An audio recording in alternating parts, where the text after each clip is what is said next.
Lion Astery was supposed to be the next heir of the most powerful mage family in the Empire, but after failing to awaken his mana 3 times, everyone believed he had become nothing more than a useless disappointment. Ever since waking from a month-long coma, his behavior became even stranger. Instead of training magic, he spent every single day running into the forest, digging through the ground and collecting random herbs. To everyone around him, the young master had completely lost his mind, but they had no idea the real lion was already gone. Inside his body now was Baek Yi-hyun, a former Korean office worker, who mysteriously woke up inside the world of his favorite game. The original owner's memories helped him blend in, but one thing made this world completely different for him: a hidden system. Every herb he collected rewarded him with achievements, rare items, and valuable coins. While everyone mocked him for wasting his time, Lion knew he was quietly building his own future. Since he had no mana, he also knew the Astery family would eventually abandon him. Instead of fighting for a place that would never accept him, he decided to earn enough money through the system and leave before that day arrived. While searching the forest, Lion suddenly noticed a mysterious blue glow hiding inside the bushes. It turned out to be an incredibly rare 3-star herb. Excited, he asked Sylvia if she could see the glowing aura, but she only saw an ordinary herb. At that moment, Lion realized he was the only person capable of seeing the true value of these magical plants. Before he could continue searching, Sylvia delivered an order from the family patriarch, Patrick Astery. The ruthless head of the family wanted to see him immediately. Instead of rushing over, Lion came up with another plan. He asked Sylvia to tell Patrick that he would arrive later because he had something important to finish first. Meanwhile, Patrick learned that his grandson had spent an entire month wandering through forests collecting herbs instead of practicing magic. Already disappointed by Lion's repeated mana failures, his patience finally snapped. When Sylvia informed him that Lion was making him wait, Patrick exploded with rage. He even threatened to destroy the entire forest if Lion refused to appear immediately. Using a magical orb, Patrick watched Lion calmly picking herbs, as if nothing had happened, while his anger continued to grow. Meanwhile, Lion enters a hidden laboratory and is amazed by its collection of top-tier alchemy equipment.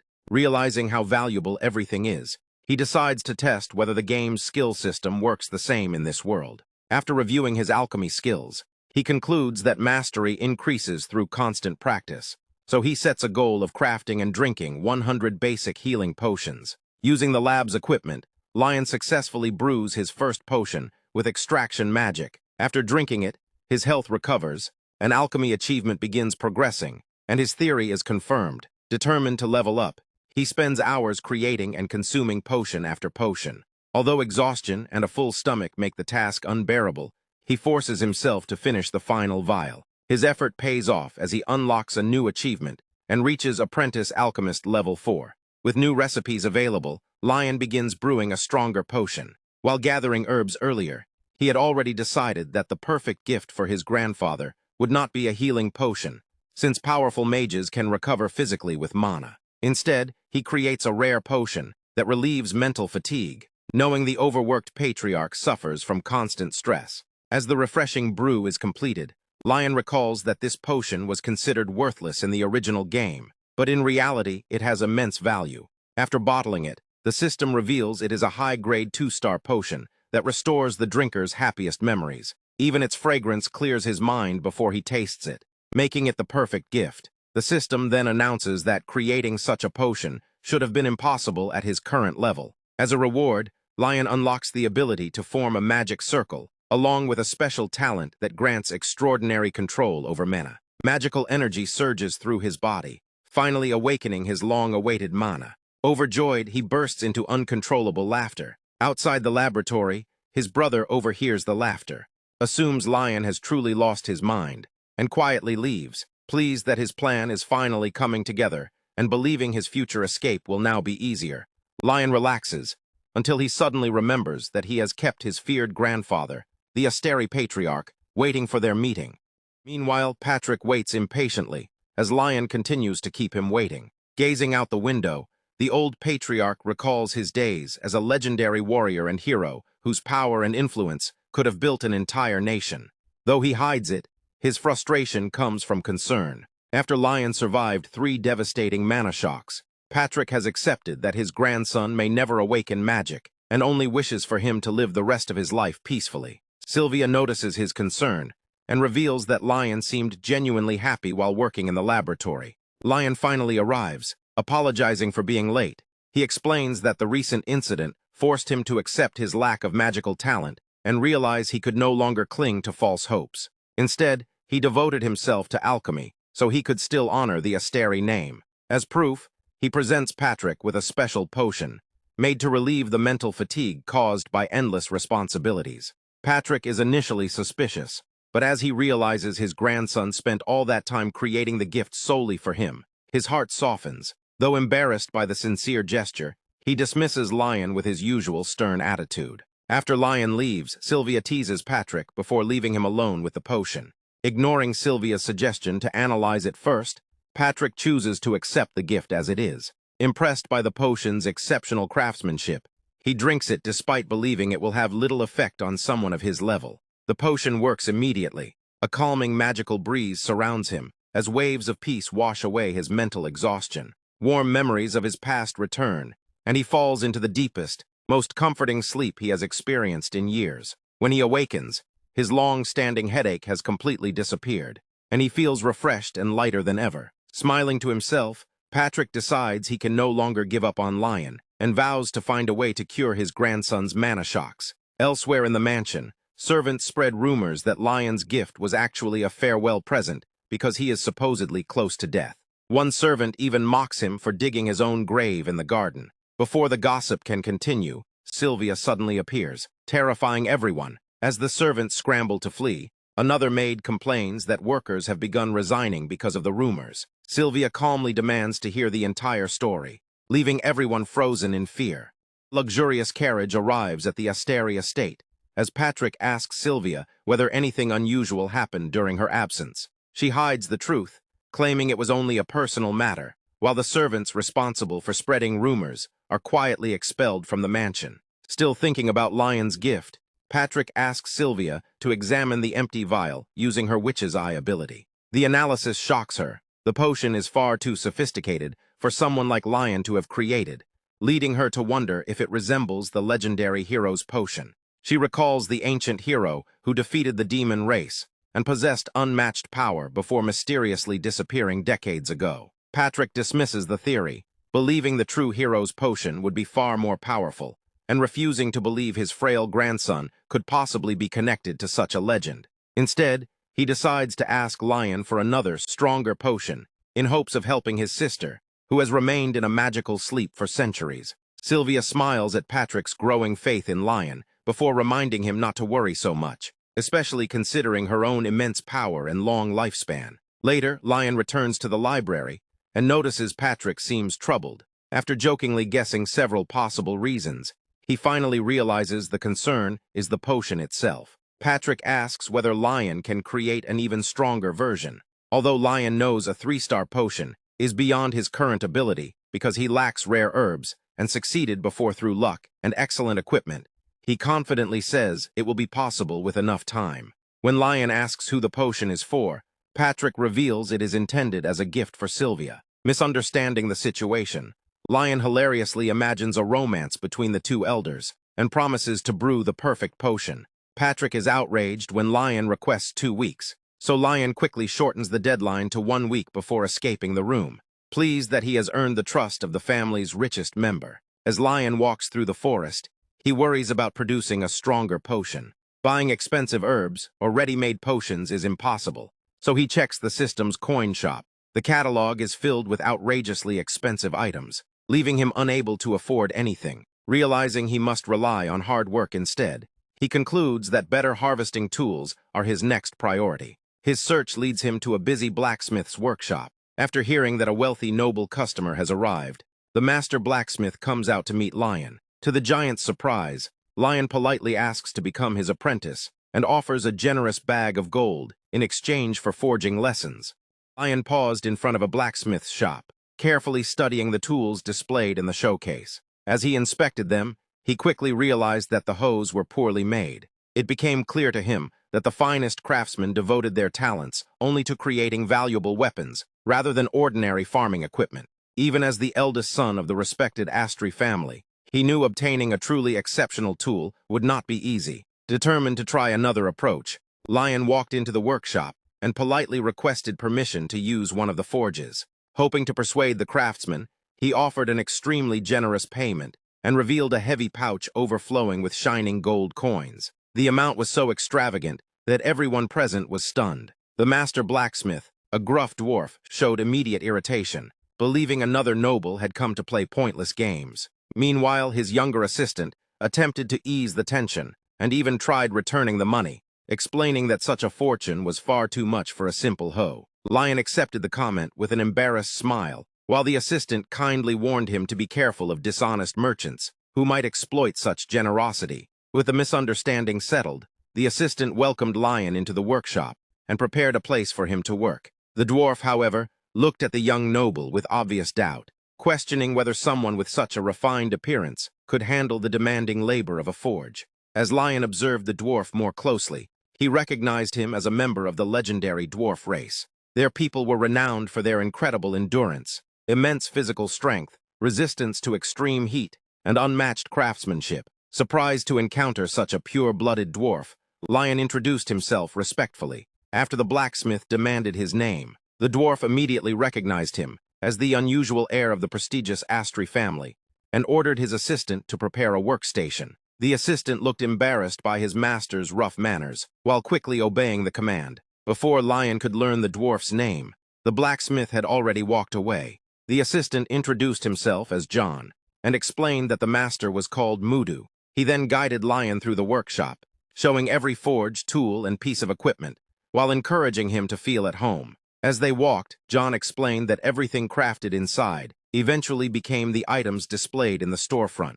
Lion admired the workshop's careful methods and precise techniques. Every step of the forging process appeared nearly flawless, yet something still felt wrong. While watching the flames, he wondered why such skilled craftsmanship continued producing mediocre quality tools. His thoughts were interrupted by an unusual presence emerging from within one of the furnaces. A notification from his system revealed that a weakened, low-level fire spirit was dwelling inside the forge. Realizing something was amiss, Lion asked John whether the fire had always burned so weakly. The assistant awkwardly admitted that its strength had indeed faded. Mudu soon arrived carrying a metal plate and confirmed that the flames had noticeably weakened. Curious, he asked how Lion had noticed the problem so quickly. Lion calmly explained that the fire itself had revealed its condition. The answer shocked the dwarf completely. Before John could continue speaking, Mudu abruptly stopped him and ordered him to leave. Wanting privacy, the dwarf escorted Lion outside the workshop. Surrounded by the quiet breeze, he seriously asked whether Lion had truly seen the fire spirit. After receiving confirmation, Mudu wanted to know if the young noble had any way of healing it. Though uncertain, Lion admitted there was a possibility. Hearing that answer gave the dwarf renewed hope. Mudu promised that if Lion could restore the spirit, he would personally teach him the secrets of blacksmithing, prioritize every request he ever made, and reward him with something truly special. Knowing the workshop's famous reputation and the countless important commissions it received, Lion immediately recognized the value of such an offer and gladly accepted the challenge. Mudu explained that after years of expanding his workshop, the fire spirit had gradually lost its strength. Unable to communicate with spirits himself, he feared the quality of every future creation would continue declining. Although he still doubted Lion's physical abilities, he placed all his hopes in the young noble. After carefully examining the spirit, Lion discovered the true problem. Rather than lacking power, the exhausted creature was simply suffering from severe thirst. The explanation completely confused Mudu. When Lion suggested using water, the dwarf reacted with disbelief, convinced that such an idea would destroy the flames. Lion patiently clarified that the spirit required something specially prepared, rather than ordinary water. Growing increasingly desperate, Mudu swore he would even surrender his greatest masterpiece if Lion succeeded in saving the workshop. After confirming the promise, the two sealed their agreement with a firm handshake, and Lion immediately began searching for a solution. That night, the peaceful workshop rested beneath the bright moonlight, while Lion remained hard at work. Amused by the unexpected overtime, he focused entirely on helping the weakened spirit. He realized that the creature had been forced to sustain the massive workshop without rest, until it eventually collapsed from exhaustion and dehydration. After identifying the perfect ingredient, Lion chose a sprig of water rosemary. He processed the herb into a special oil specifically suited to the fire spirit's needs. His system confirmed that the finished mixture possessed excellent restorative properties. Lion gently poured the oil into the flames. The spirit responded immediately, and its hydration began recovering. Realizing one treatment would not be enough, Lion prepared additional batches by extracting every drop of essential oil from fresh leaves. Gradually, the spirit regained all of its vitality, grew larger, and shone with brilliant intensity. The grateful creature rewarded Lion with a significant amount of experience through the system. Not long afterward, Mudu rushed into the workshop in overwhelming excitement after witnessing the restored flames. Filled with admiration, he could hardly believe what Lion had accomplished. However, his celebration quickly turned into concern. After noticing the young noble's exhausted condition, Lion attempted to hide his fatigue and insisted that everything was fine. But after spending the entire night working without rest, his body had reached its limit. Completely drained of strength, he suddenly collapsed onto the workshop floor. Panic immediately spread through the room as Mudu desperately called for help and tried everything he could to wake the unconscious young noble. The next morning, gentle smoke drifted from the workshop chimney beneath a bright blue sky. When Lion finally regained consciousness, he found two curious children watching him closely. Their fascination quickly turned into a cheerful conversation as they introduced themselves, and Lion responded warmly in return. As they shared breakfast, Lion couldn't help smiling at the close bond between the siblings. Their playful interactions reminded him of the younger brother he had left behind in his previous life. Although those memories carried a complicated mix of emotions, he deliberately pushed them aside. Rather than dwelling on the past or worrying about his family's future, he chose to focus entirely on the path ahead. The peaceful moment was interrupted when the children's mother entered the room and gently sent them outside so they would not disturb the guest during his meal. One of the children continued teasing Lion by using a nickname instead of his real name. Lion laughed and patiently repeated that his name was Lion, hoping the boy would remember it. Instead, the child decided that young master sounded much more impressive. Finding the idea amusing, Lion simply accepted the title. After ushering the energetic children outside, their mother apologized for their behavior. Lion dismissed her concerns and sincerely complimented the delicious soup she had prepared. She admitted that she had been terrified when her husband carried the unconscious young noble home earlier that morning. Deeply grateful for Lion's help, she thanked him with emotion. Lion insisted that the meal and the chance to rest were already more than enough repayment. Soon afterward, Mudu entered the house and asked whether Lion had recovered. The children eagerly rushed to greet their father, who affectionately lifted them into his arms. He happily confirmed that Lion had truly restored the weakened fire spirit. Wearing a satisfied smile, Lion announced that he had finished eating and was ready to resume his training. Mudu revealed that everything had already been prepared inside the workshop. Upon entering, Lion was greeted by an impressive display of finely crafted tools. The dwarf reminded him that any future request would receive top priority, but explained that an even greater reward awaited. Leading Lion deeper into the workshop, Mudu revealed stacks of refined, high-quality iron bars ready for forging. Lion expressed sincere gratitude for the master's generosity. Amused, Mudu joked that he had no intention of providing inferior materials. Eager to begin, Lion declared that he wanted to learn everything as quickly as possible. Mudu started the lesson by explaining the most important principle of blacksmithing: precise control over temperature. He emphasized that metal turning red was not enough, as overheating could permanently ruin it. Only when the iron reached a brilliant golden glow was it ready to be worked. With practiced movements, the dwarf demonstrated how each hammer strike had to be carefully controlled to shape the blade correctly. Once the basic form was complete, every detail was refined before sharpening the edge. Finally, he secured a wooden handle to the finished piece and proudly presented the completed tool, asking whether the process had seemed difficult. Lion thanked him for the lesson and expressed his excitement at learning from such a skilled craftsman. After receiving permission to use the iron bars, he enthusiastically gathered the entire supply at once. Mudu was horrified when Lion tossed all of the iron into the forge without following the traditional preparation process. Remaining completely confident, Lion explained that he wanted to experiment with a different forging method. He immediately began hammering the heated metal, only to discover that forging demanded far more physical strength than he had expected. His first attempt failed completely, with the system declaring the finished piece unusable. Exhausted but determined, Lion refused to stop. He continued forging again and again, slowly improving with each attempt. As his rhythm became steadier, he finally discovered the perfect balance between heat and timing. Striking the glowing iron with confidence, he successfully completed the forging process. The system rewarded his achievement by unlocking the blacksmith talent, leaving Mudu astonished by his rapid progress. Filled with excitement, the dwarf instructed Lion to continue working with the newly forged base. He immediately noticed that the metal possessed a remarkably different quality compared to ordinary materials. The lion carefully sharpened the blade before attaching its handle, completing a magical hoe infused with the blessing of the restored fire spirit.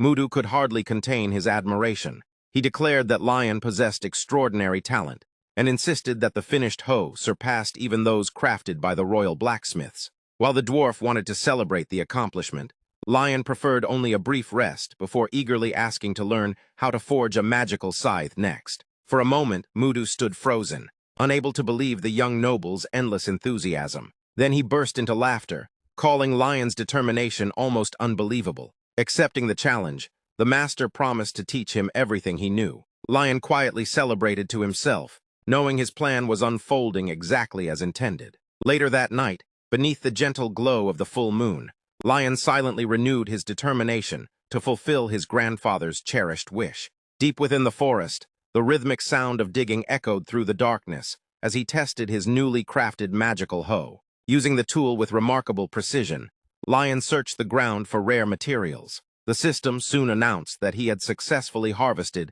a rare finger ginseng root, an ingredient valued for restoring energy and creating powerful potions. Examining the plant with satisfaction, he realized how greatly the magical hoe improved his ability to gather valuable resources. Its benefits extended beyond easier harvesting. With both of his newly acquired magical tools, Lion noticed that many more rare herbs around him began glowing, making them easier to locate. Encouraged by this discovery, he concluded that further improving his skills would eventually allow him to create a coveted 3-star potion. Determined to master his new equipment, Lion continued exploring the forest without stopping. His efforts soon rewarded him with additional rare leaves and shoots from an unusual variety of sweet potato. After noticing the freshly dug hole, he realized several more potatoes remained buried beneath the ground. Just as he prepared to continue, the magical hoe suddenly became intensely hot before erupting in flames. Startled, Lion nearly stumbled backward. Moments later, the system revealed that the fire spirit's blessing had activated automatically, perfectly roasting every sweet potato hidden beneath the earth. After digging up the roasted sweet potatoes, Lion happily read the system notification, explaining that the magical roasting effect could be used on almost any type of food. Looking at the perfectly golden sweet potato, he couldn't help admiring how a single strike from the enchanted hoe had cooked it to perfection. The delicious aroma quickly convinced him to take a well-earned break before returning to work. Eager to eat, Lion took his first bite without waiting for it to cool. The intense heat immediately caught him off guard, slightly burning his mouth. Even so, he simply laughed at his own impatience. Blowing gently on each bite afterward, he continued enjoying the meal. To him, sweet potatoes always tasted best when eaten piping hot. Every mouthful carried just the right amount of sweetness, along with a rich, earthy flavor, enhanced by the magical roasting. Sitting comfortably on the forest grass, Lion found himself reminded of simple moments from his previous life, when he enjoyed hot sweet potatoes with milk. The nostalgic memory filled him with warmth as he savored every bite with genuine satisfaction. As he ate, several round little birds quietly landed nearby. One tiny bird stared at him curiously, prompting Lion to tear off a small piece of sweet potato and gently toss it onto the ground. The little creature eagerly swallowed the treat and seemed delighted. Smiling, Lion silently encouraged it to eat without rushing. Before long, more birds fluttered around him, filling the peaceful clearing with cheerful energy. Their company reminded him of an old companion from a game he once cherished. Feeling refreshed after the meal, Lion stood up and turned his attention back to his work. Before collecting the herbs needed for his potions, he decided to gather a few more sweet potatoes while he was already in the area. Several days later, bright sunshine illuminated the Lion Astery family estate as butterflies drifted through the gardens. Back at the mansion, Lion's assistant grew increasingly anxious. 3 full days had passed without any news from the young master, and rumors about Lion's poor condition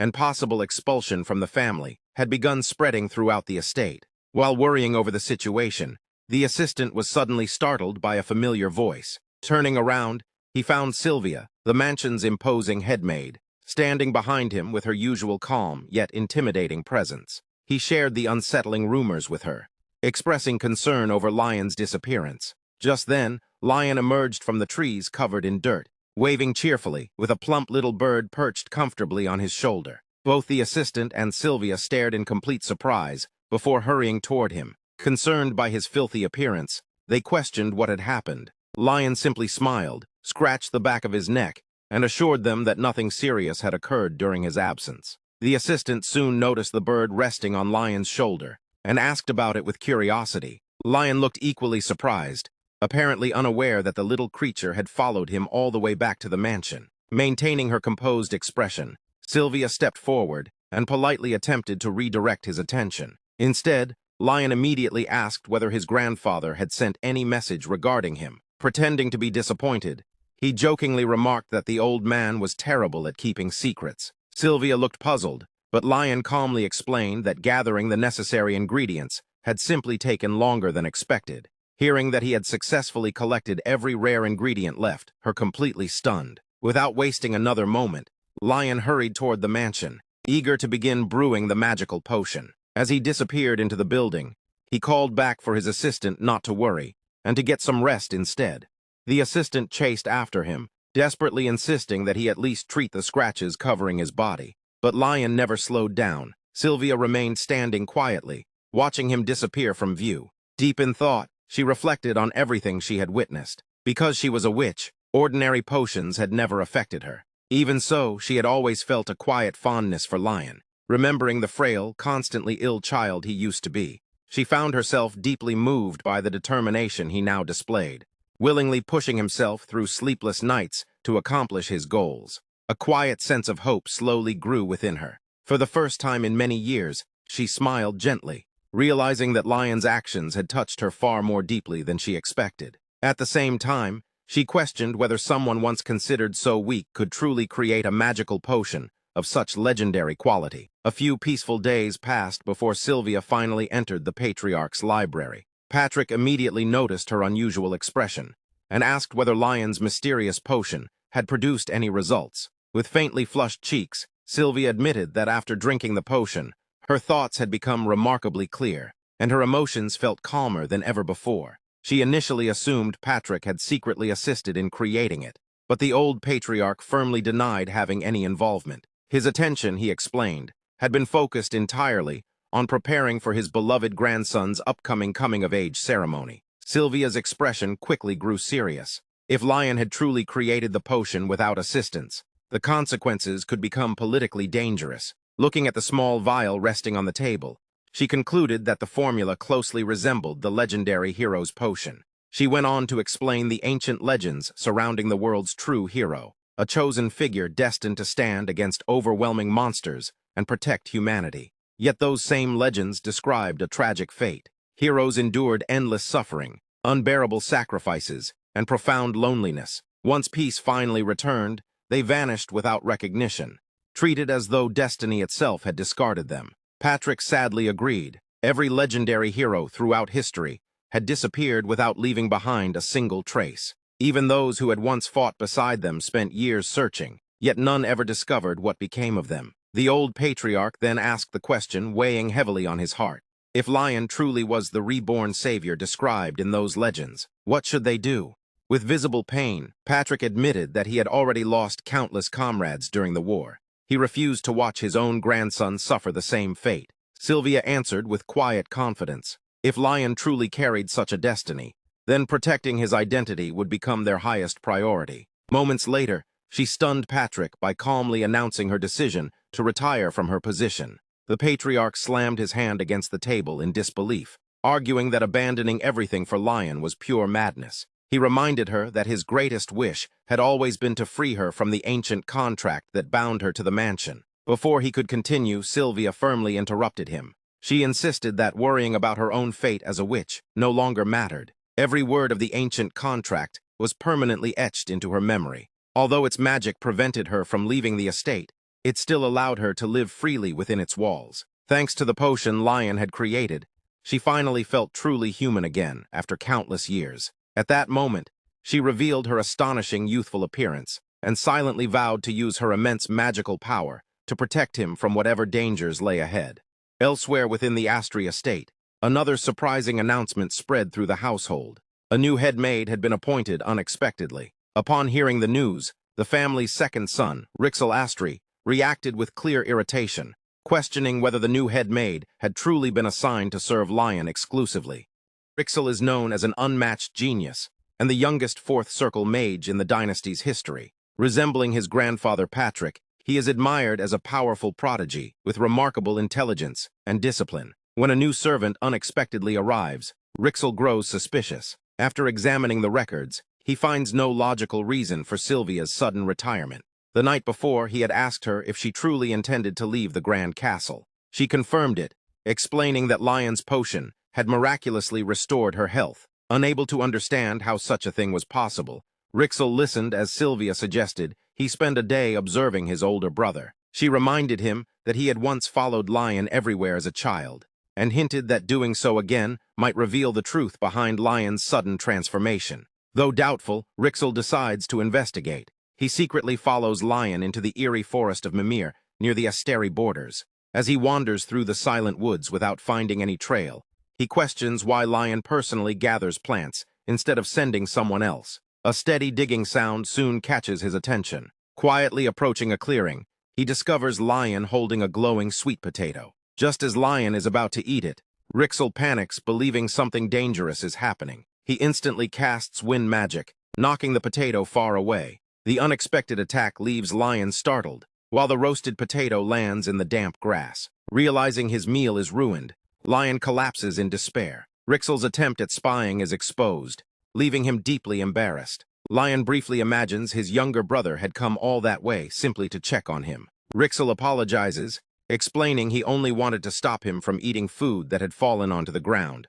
But Lion points out that potatoes naturally grow in dirt. Lion responds with an overly technical explanation of the vegetable, only making it obvious that he has never eaten a sweet potato before. Amused, Lion says Lion has been missing one of life's simple pleasures. He invites him to sit on a nearby log while he digs up more potatoes. Before leaving, Lion asks Lion to light a campfire with fire magic. The young mage easily creates one and quietly watches the flames until Lion returns carrying fresh potatoes. Without hesitation, Lion tosses them straight into the burning embers, shocking Lion, who fears they will burn. Lion calmly explains that the thick skins protect the inside. The brothers sit together beside the warm fire, enjoying the peaceful night. Lion explains that stepping away from exhausting routines helps clear the mind, and Lion silently accepts the advice. Once the potatoes are ready, Lion carefully tastes roasted sweet potato for the first time. The rich sweetness surprises him, and he quickly realizes how delicious it is.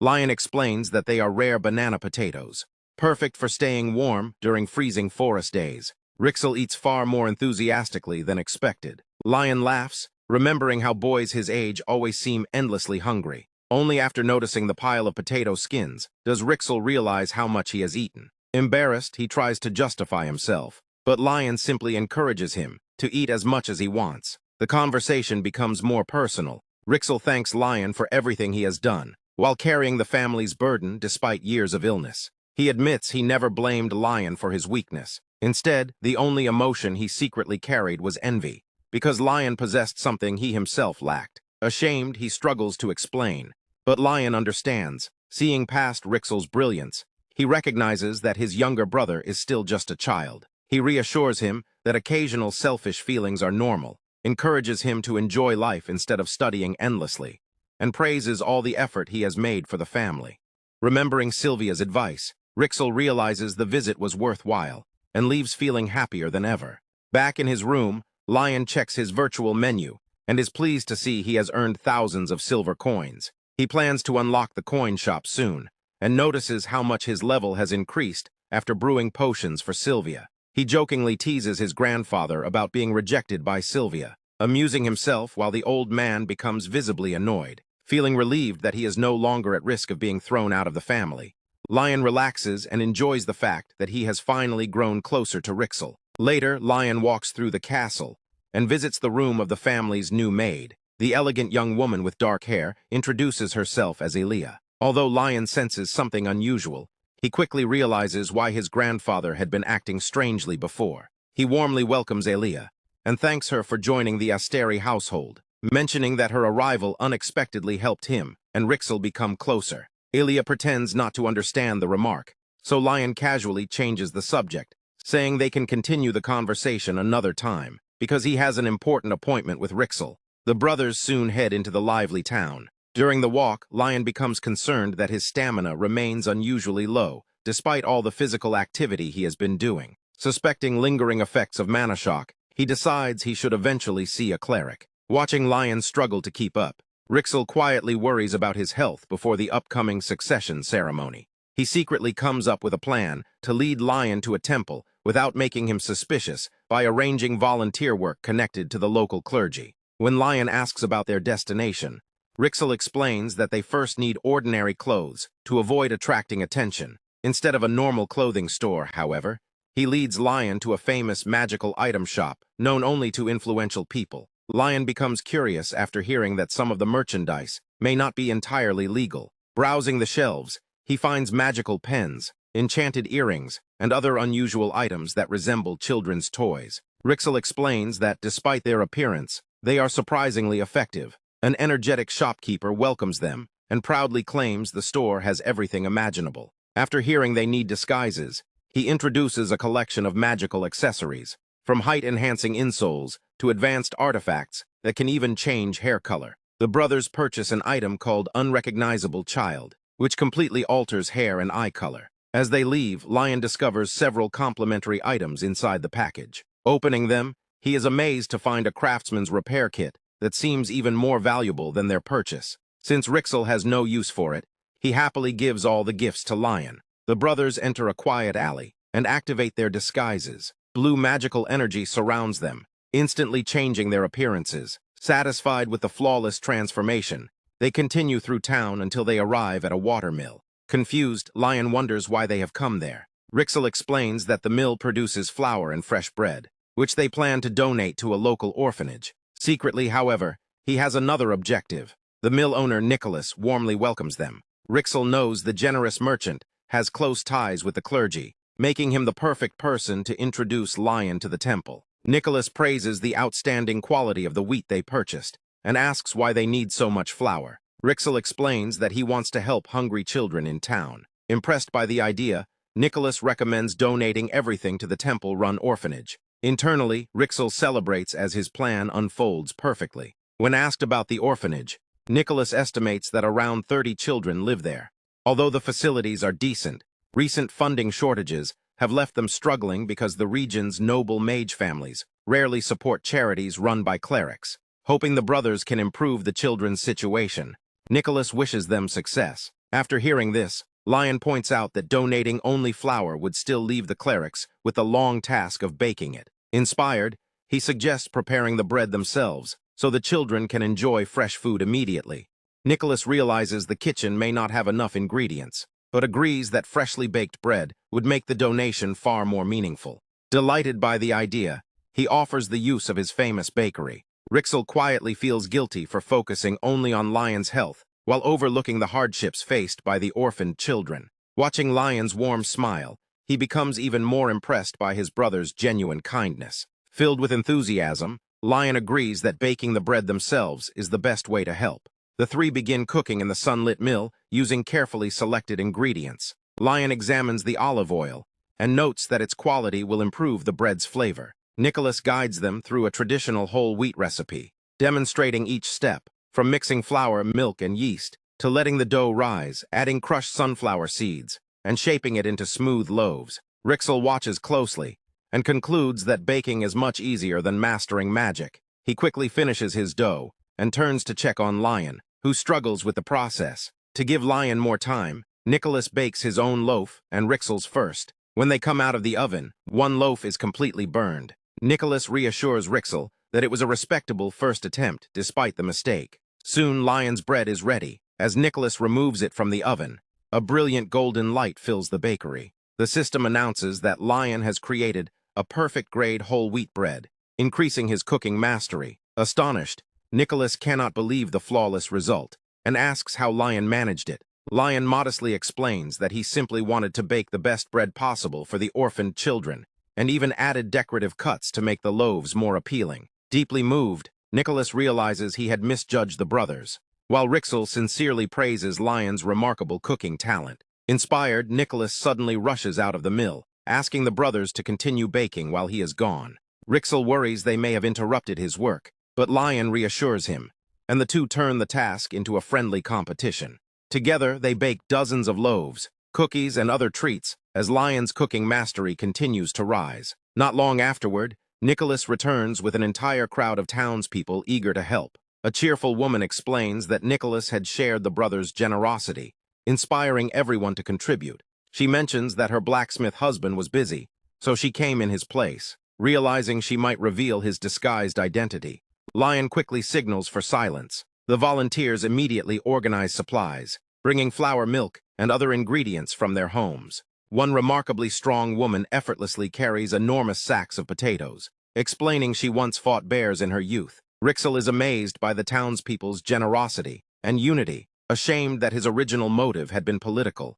He looks at Lion with admiration and resolves that helping his beloved brother remains what matters most. More than ever, Rixel becomes convinced that Lion is destined for great things. A few hours later, everyone arrives at the temple-run orphanage with the freshly baked food and donated supplies. The priestess in charge is overwhelmed with gratitude and tearfully thanks everyone, asking how she can repay such kindness. Lion humbly replies that seeing everyone happy is reward enough. The delicious aroma quickly attracts the children. As they excitedly gather around, the priestess gently reminds them to express their gratitude. Opening the donation boxes, the orphans are thrilled to discover not only fresh bread, but also new clothes. The priestess invites the brothers to personally hand out the bread, and they gladly accept. Lion kneels to each child, carefully giving them a warm loaf while watching their joyful smiles. Amid the cheerful celebration, Lion notices a quiet figure hiding behind a large tree. A lonely, dark-haired boy watches from a distance, before fleeing the moment he is spotted. Curious about the child's fearful reaction, Lion asks the priestess about him. She sadly explains that the boy's name is Peter, and gently asks them not to misunderstand his distant behavior. As Peter disappears into the distance, his name lingers in Lion's thoughts. The priestess is relieved that nearly every child at the orphanage has received a warm meal. She then notices Lion walking away with a basket full of bread and wonders where he is going. Smiling gently, Lion explains that Peter has not received his share. The priestess sadly reveals that the shy boy had rejected help several times and eventually refused all charity after repeated emotional hurt. Rixel quietly follows and notices that Peter is about the same age as the blacksmith's children. Seeing how painfully thin the boy is fills him with sympathy. Lion softly calls Peter's name, startling the frightened child.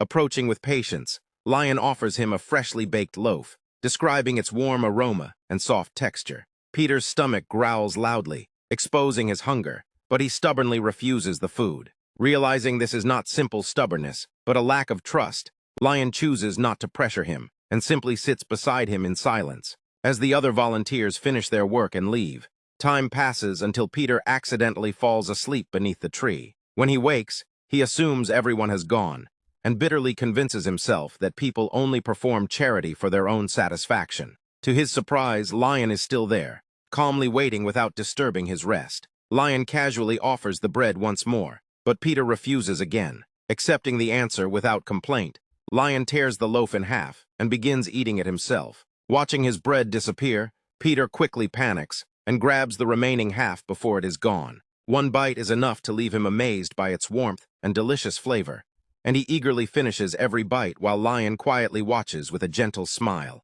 Lion then offers Peter another piece, revealing it was originally his own portion. Peter cannot understand why someone would willingly give away their meal. Although it is only ordinary bread without expensive ingredients, its taste feels unlike anything he has ever experienced. Having spent years believing that wealthy adults only pretended to care before abandoning him again, Peter struggles to understand Lion's genuine kindness. Breaking the silence, Lion shares a simple thought, that even sad adults should never skip meals. He happily admits that while baking the bread, he only hoped someone would truly enjoy it. Hearing those sincere words, Peter finally bursts into tears. When Lion asks if he is crying, the embarrassed boy insists it is only because the bread tastes so good.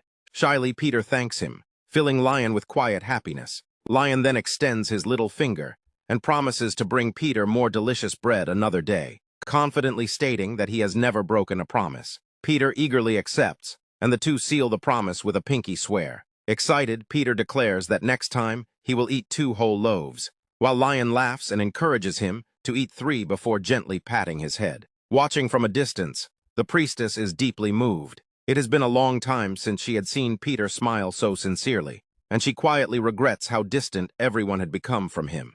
As Lion leads Peter back toward the other children, hand in hand beneath the evening sky, she silently prays that such a kind-hearted young man will always be blessed. As the sun begins to set, the children happily wave goodbye and ask the brothers to visit again. Just before they leave, the priestess urgently asks them to stay a little longer. She explains that a priest is on the way to bless the children and invites the brothers to receive the blessing as well. Rixel is delighted, realizing his secret plan has finally succeeded, and politely accepts. The priestess leads them along a quieter path, mentioning that the priest should arrive at any moment. Soon, the sound of approaching horse hooves echoes through the area as a luxurious carriage carries an imposing young cleric wearing glasses toward the orphanage. Rixel worries the meeting with the priest could be dangerous and suggests delaying it, but Lion casually agrees to leave instead, claiming he remembered something important at the mansion. He rushes off, saying he wants to practice cooking, leaving Rixel confused but satisfied since he had planned to evaluate the priest first before introducing Lion. Meeting the young cleric alone, Rixel is greeted by Lick, who thanks the anonymous donor behind the orphanage's generous gifts. Rixel confirms he wishes to remain anonymous and notices how unusually young Lick is for someone of such rank. While sharing tea, he humbly credits Lion for the idea of baking fresh bread. Lick asks if Lion was the one who left early because of poor health. Rixel sadly explains that his brother has always been physically weak and admits the charity event was partly meant to bring Lion closer to the clergy for help. Understanding his concern, Lick sympathizes and surprisingly reveals that he had secretly left the temple himself. After a thoughtful pause, he asks Rixel to return 3 days later with Lion for a private meeting. Back at the mansion that night, Rixel eagerly tells Lion that the priest has agreed to examine his health. Although Lion knows he is no longer truly ill after overcoming his mana problems, he accepts the invitation out of courtesy. Rixel happily reminds him that the appointment will take place at dawn 3 days later. At the temple, Lion is impressed by the high-quality holy water prepared by Lick. After greeting each other, Lion immediately asks why such an early meeting was necessary. Lick explains that he experienced a prophetic dream in which the two brothers appeared alongside the orphaned children. The peaceful vision convinced him to meet them personally and learn who they truly were. Although Lick quietly suspects the brothers may be noble spies seeking information about the temple, he proceeds with the examination. Rixel leaves the room, allowing the treatment to begin.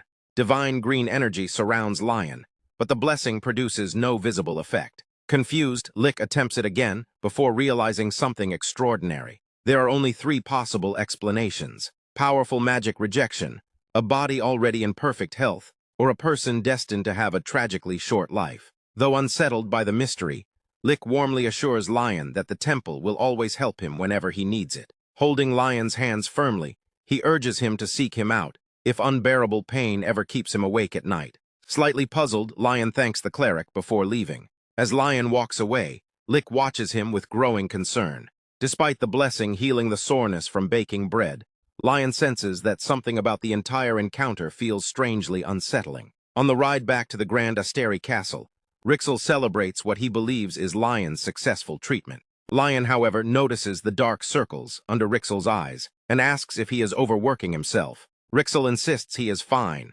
and immediately leaves to continue his exhausting mana training. Worried that his younger brother will eventually collapse from overexertion, Lion watches him go. From a distance, Elia remarks that both Rixel and the family patriarch have been pushing themselves far too hard lately. She suggests that Lion speak with their grandfather to help ease the burden. Then, with a clever idea, she recommends bringing the old patriarch some delicious sweets first. Lion eagerly agrees, inspired by the plan.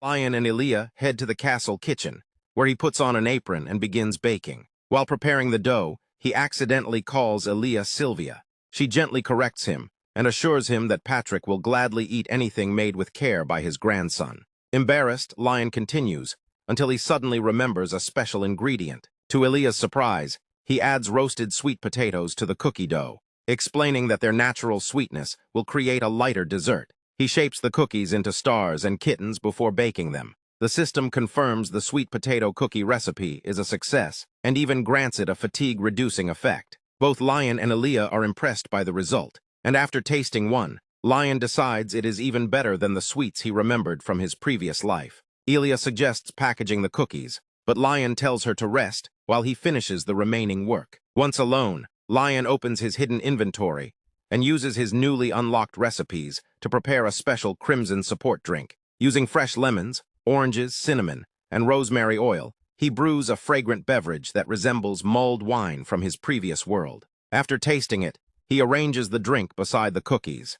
The system reveals that the combination greatly reduces fatigue, rewarding Lion with extra experience and silver coins. Proud of his creations, Lion carries the tray to the library to visit Patrick. The old patriarch is surprised that Lion brought everything himself, instead of sending servants. Lion explains that he wanted them to enjoy the treats together. Patrick skeptically tastes one of the bear-shaped cookies, but is immediately amazed by its soft texture and balanced sweet potato flavor. As Lion's cooking level increases again, he happily realizes his grandfather truly enjoyed them. Patrick quickly guesses Lion has another reason for visiting. Laughing, Lion admits it, and asks if Rixel's intense training can be reduced before the upcoming coming-of-age ceremony. He explains that his younger brother has been studying far too hard for someone his age and deserves time to rest. Although Patrick remains stern on the outside, he is deeply touched by Lion's concern for his brother. Happy to see genuine affection instead of rivalry between his grandsons,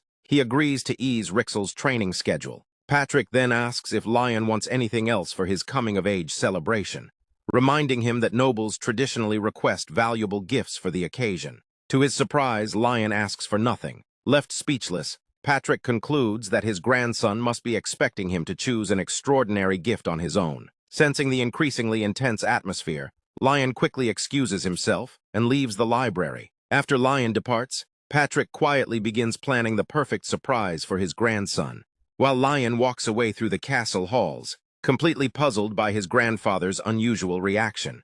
Rixel sat alone in his room, surrounded by towering stacks of paperwork that had left him completely drained. His concentration was suddenly broken when the office doors burst open.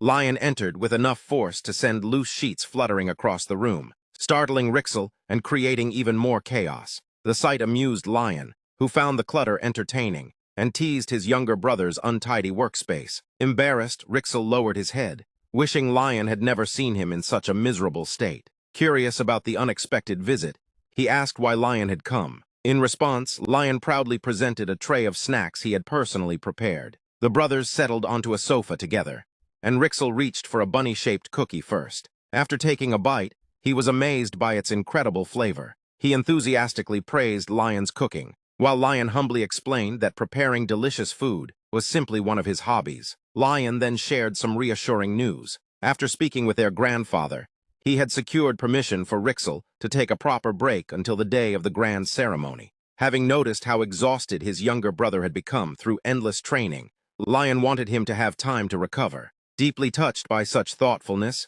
Rixel smiled warmly, grateful to have such a caring older brother. Although Lion assumed Rixel's exhaustion came from studying, Rixel revealed that his worries had nothing to do with books. Lion briefly entertained the amusing possibility that the papers might be secret love letters, believing his younger brother was old enough to become interested in romance. However, Rixel quickly clarified that his concerns centered on the upcoming ceremony. Lion immediately understood he meant the family's ancient rite. He recalled that the tradition required participants to travel through the magical library's labyrinth, a place that guided each heir toward the magic best suited for them. Anyone attempting to force their own route would become trapped within an endless maze forever, while successfully reaching the end earned an extraordinary reward. Believing the ritual would be little more than a formality, Lion tried to reassure Rixel despite his lack of mana. To Lion's surprise, Rixel admitted that the ceremony itself was not his greatest concern. Instead, he was terrified of the clothing prepared for the occasion. Completely confused, Lion wondered how ceremonial clothes could possibly be such a serious problem. Rixel placed the outfit design on the table, exposing what he considered their grandfather Patrick's greatest weakness. While Patrick excelled in many areas, fashion certainly was not one of them. His proposed design resembled an outrageous clown costume that threatened to destroy Rixel's dignity before the entire family. The horrifying design immediately sent both brothers into panic. Lion refused to imagine himself wearing such an outfit, while Rixel wholeheartedly shared his horror. As they continued lamenting the disaster, Rixel pointed out that Patrick had only ever appeared well-dressed because Sylvia constantly prevented his worst fashion ideas from becoming reality. Feeling thankful for Sylvia's past efforts, Lion began considering the idea of convincing the entire family to wear standardized ceremonial clothing instead. The following day, Lion visited the village once more. As soon as the children from the orphanage spotted him, they eagerly rushed over. He handed them a small bag filled with his homemade cookies, bringing smiles to every face. Watching the cheerful scene, a woman approached, and Lion politely explained that he needed her help with a special request. He wanted to locate the exceptionally talented tailor who had volunteered at the orphanage. The woman's eyes widened in surprise at the request. Lion explained that he had been deeply impressed by the tailor's craftsmanship, recalling how flawlessly every piece of clothing had been adjusted to fit each orphan. Convinced that only someone with such extraordinary skill could accomplish what he needed, Lion insisted on meeting the artisan. The woman agreed to guide him, but hinted that he would understand her hesitation once he arrived. Following her directions, Lion reached an aging wooden shop that looked as though it had been abandoned years ago. The weathered sign barely clung to the building before finally crashing onto the ground, making the place seem even less trustworthy. Despite his growing doubts, Lion stepped inside. The dim interior, crowded with eerie mannequins, felt completely at odds with the reputation of a legendary tailor. After calling into the silence, Lion was met by a man wearing dark sunglasses, who emerged quietly from the darkness. In the next instant, the stranger's reserved demeanor vanished, replaced by overwhelming excitement at the arrival of a customer. After studying Lion's face, the tailor recognized him as the mysterious volunteer from the orphanage. Lion admitted that he was actually the heir of the Astery's family, and explained that he had disguised himself during the charity work for personal reasons. The tailor accepted the explanation without judgment and welcomed him warmly, wondering why someone of such high status had visited his humble shop. Lion revealed that he was searching for a master tailor capable of creating exceptional clothing. Surprised, the tailor questioned why one of the Empire's most influential noble families would seek his services. He then invited Lion into a more comfortable room where they could speak in private. Along the way, Lion noticed several prestigious trophies displayed on a shelf, including the Empire's highest honor in tailoring. Taking a seat on an old sofa, Lion shared the homemade cookies he had brought, while the tailor apologized for serving nothing more than ordinary tea. The tailor was astonished to learn that Lion had baked the cookies himself. Remembering the delicious bread served at the orphanage, he praised Lion's remarkable culinary talent before happily accepting one of the bear-shaped cookies. The moment he tasted it, his expression completely changed. The delicate sweetness and satisfying crunch melted together into an unforgettable experience. The flavor inspired vivid emotions, filling his imagination with poetic images that shifted from pure innocence to deep mystery. Completely captivated, he felt ordinary praise could never describe such perfection. Overwhelmed by emotion, the tailor declared the cookie to be a genuine work of art. Wiping away tears, he became convinced that Lion possessed a refinement few people could truly appreciate. Seeing the tailor's heartfelt reaction, Lion simply smiled and wondered if he had enjoyed the treat. The tailor admitted that the cookie had nearly brought him to tears and claimed it had filled him with endless inspiration. Filled with gratitude, Andrew promised to answer every question honestly. Assuming Lion had come to commission clothing, he confidently declared that no tailor surpassed his cutting and sewing abilities. However, his confidence soon faded into hesitation. Andrew confessed that his creations might bring embarrassment to a noble household because of his own troubled background. Curious, Lion asked for the real reason behind his concern. Andrew sadly revealed that he was the illegitimate son of a noble family. Because of that birth, prejudice had spread throughout noble society, destroying his once thriving luxury business as wealthy clients gradually abandoned him. Believing his reputation might become a burden, Andrew suggested hiding his identity if Lion still wished to hire him. Rather than accepting such an idea, Lion firmly requested to see Andrew's finished work. Andrew explained that only simple clothing made for ordinary villagers remained on display, but Lion assured him that skill mattered far more than status. Pulling back the curtain, Andrew revealed his collection. The craftsmanship immediately left Lion speechless. Every garment displayed extraordinary precision, despite being designed for commoners. While Andrew modestly dismissed them as everyday clothes, Lion admired their remarkable quality. Even his system evaluated the pieces with impressive ratings, making him even more convinced that he had finally found the master tailor he had been searching for. Lion was left speechless by the incredible craftsmanship before him. Even the simplest garments displayed remarkable quality, and the system confirmed Andrew's flawless techniques with outstanding ratings. Imagining what the tailor could create using top-grade materials, Lion immediately decided that Andrew would design the outfits for his coming-of-age ceremony. The announcement shocked Andrew, who worried that his work might bring disgrace to such an important family. Lion dismissed those concerns, assuring him that no one would dare criticize his choice. Holding up 3 fingers, he requested 3 perfect outfits and asked whether Andrew was willing to accept such a prestigious challenge. Promising to take full responsibility for everything, Lion encouraged the tailor to embrace the opportunity without worrying about cost. Unable to resist the chance to work with rare materials, Andrew eagerly accepted. Sitting down with pen in hand, he enthusiastically recorded Lion's detailed requests for elegant, coordinated outfits. His excitement briefly turned into panic after learning that even Patrick would wear his creations. But Lion brushed aside the opinions of prejudiced nobles. Realizing the Astery's family's influence would silence any criticism, Andrew confidently began planning the project. Soon, Lion presented the legendary Astery's fabric catalog. The sight of the priceless collection filled Andrew with awe as he carefully turned its golden pages. Inside were extraordinary fabrics, crafted by elves and other rare magical materials from across the continent. Every page amazed him, until one particular fabric caught his attention.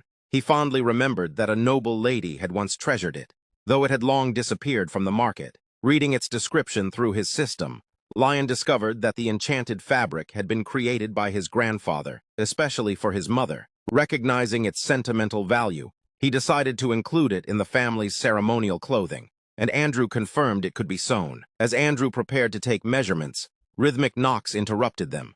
Rixel arrived after organizing the delivery of special supplies. Moments later, both Lion and Andrew were stunned to discover a long line of carriages unloading enormous quantities of premium sewing materials. Rixel explained that he had learned about Lion's plans and wanted to ensure his brother's celebration would be absolutely perfect. Delighted, Andrew eagerly replaced his old equipment with the newly delivered tools. After thanking Lion for his patience during the measurements, Andrew promised to create a true masterpiece. Before leaving, Lion made one final request that surprised both Andrew and Rixel. He wanted to learn sewing. Although Andrew warned that beginners often injured themselves, Lion insisted that he only wished to understand the craft well enough to appreciate the dedication behind every stitch. Deeply moved by that sincere reason, Andrew agreed to teach him everything he knew before beginning Rixel's measurements and giving Lion time to explore the shop.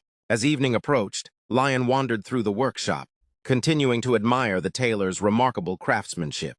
Curious to experience the process firsthand, he decided to sew a simple pair of cotton pants entirely by hand. Retrieving a magical sewing kit, he watched in amazement as the enchanted needle threaded itself and transformed before his eyes. Focusing carefully, Lion began stitching, gradually discovering that sewing was both relaxing and enjoyable. Magical guidelines appeared across the fabric, helping him improve with every stitch until the system showed his project was already 80% complete. Before Lion realized it, Andrew and Rixel had returned. Andrew carefully inspected the unfinished work and praised it as an excellent first attempt, despite a few uneven stitches. The experience suddenly reminded him of the importance of hand sewing, inspiring a flood of fresh ideas and reigniting his passion for the fundamentals of his craft. Watching the tailor become completely absorbed in his creativity, Lion smiled before Rixel reminded him that they needed to return to the mansion for an important dinner with their grandfather.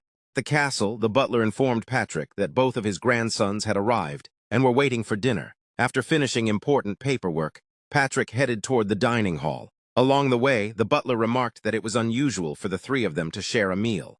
Patrick admitted that his heavy workload existed only to protect his grandson's future, complaining that even decades after the Demon War, The royal family still demanded too much from him. Pushing those thoughts aside, he looked forward to spending time with his only heirs. Entering the dining room, Patrick quietly reflected on how much Lion had changed recently. Seeing both grandsons together reminded him of his late daughter and strengthened his resolve to protect them, especially by keeping Lion's extraordinary potential hidden. Lion greeted him warmly and was surprised by the lavish dinner, while Rixel explained that he had specially requested the feast since it had been so long since they had all eaten together. The meal made Lion remember how, in the past, he had been limited to bland food, while Patrick dined elsewhere, leaving Rixel to eat alone at the enormous table. The realization filled him with guilt, and he suggested that the family begin sharing meals more often. Touched by the idea, Rixel silently appreciated his brother's kindness,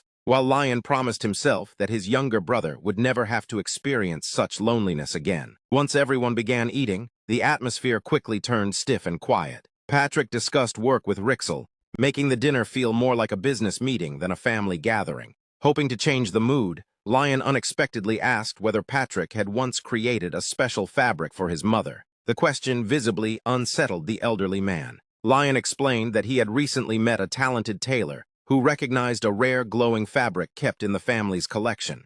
After Rixel confirmed seeing the same material, Lion concluded that it must have belonged to their mother. Realizing he could no longer avoid the painful subject, Patrick finally admitted that Lion was correct. Patrick revealed that he had personally created the magical fabric years earlier to protect his daughter, weaving protective magic into every thread out of a father's love. He never expected the precious material to survive for so many years. The confession left Rixel quietly reflecting on his grandfather's feelings, while Patrick realized that his own grief had unintentionally pushed his grandsons away. Lion announced that he wanted to use the treasured fabric for the family's ceremonial outfits. He then surprised Patrick by asking when he could take his measurements as well. Assuming the clothes were only for the two brothers, Patrick was caught off guard, but Lion insisted that the entire family should wear matching outfits. Rixel suggested inviting Andrew to the castle for everyone's convenience, and the idea was warmly accepted. With a rare smile, Patrick agreed to follow Lion's plan. As preparations for the coming-of-age ceremony continued,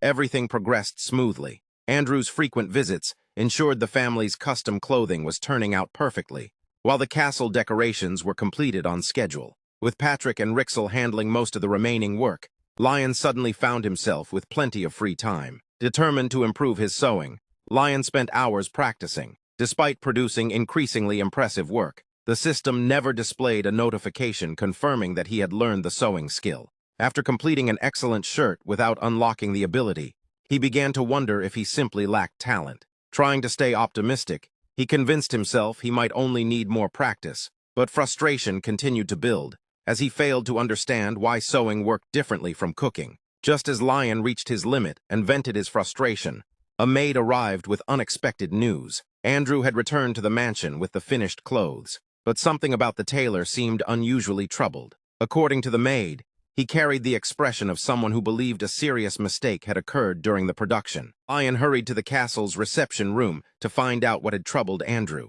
The moment he opened the grand doors, he froze in surprise. The room had been transformed into a luxurious tailoring workshop, filled with clothing racks, mirrors, and sewing equipment. Wondering how Andrew had managed to move everything there alone, Lion greeted the tailor, who looked visibly relieved by his arrival. Andrew presented Lion's completed ceremonial outfit and invited him to try it on. The elegant design, decorated with intricate golden embroidery, immediately impressed Lion. Standing before a mirror, he saw the system award the outfit 3 stars for its exceptional quality. Despite the masterpiece, Andrew admitted that something still felt incomplete. After studying his reflection, Lion realized the outfit lacked a focal point around the neck. Andrew enthusiastically agreed, explaining that a scarf or tie would complete the design. Lion decided that Patrick would wear a classic tie, while Rixel would receive a stylish bow tie. Andrew then made an unexpected request. Instead of finishing the outfits himself, he asked Lion to embroider the final details on every family member's clothing.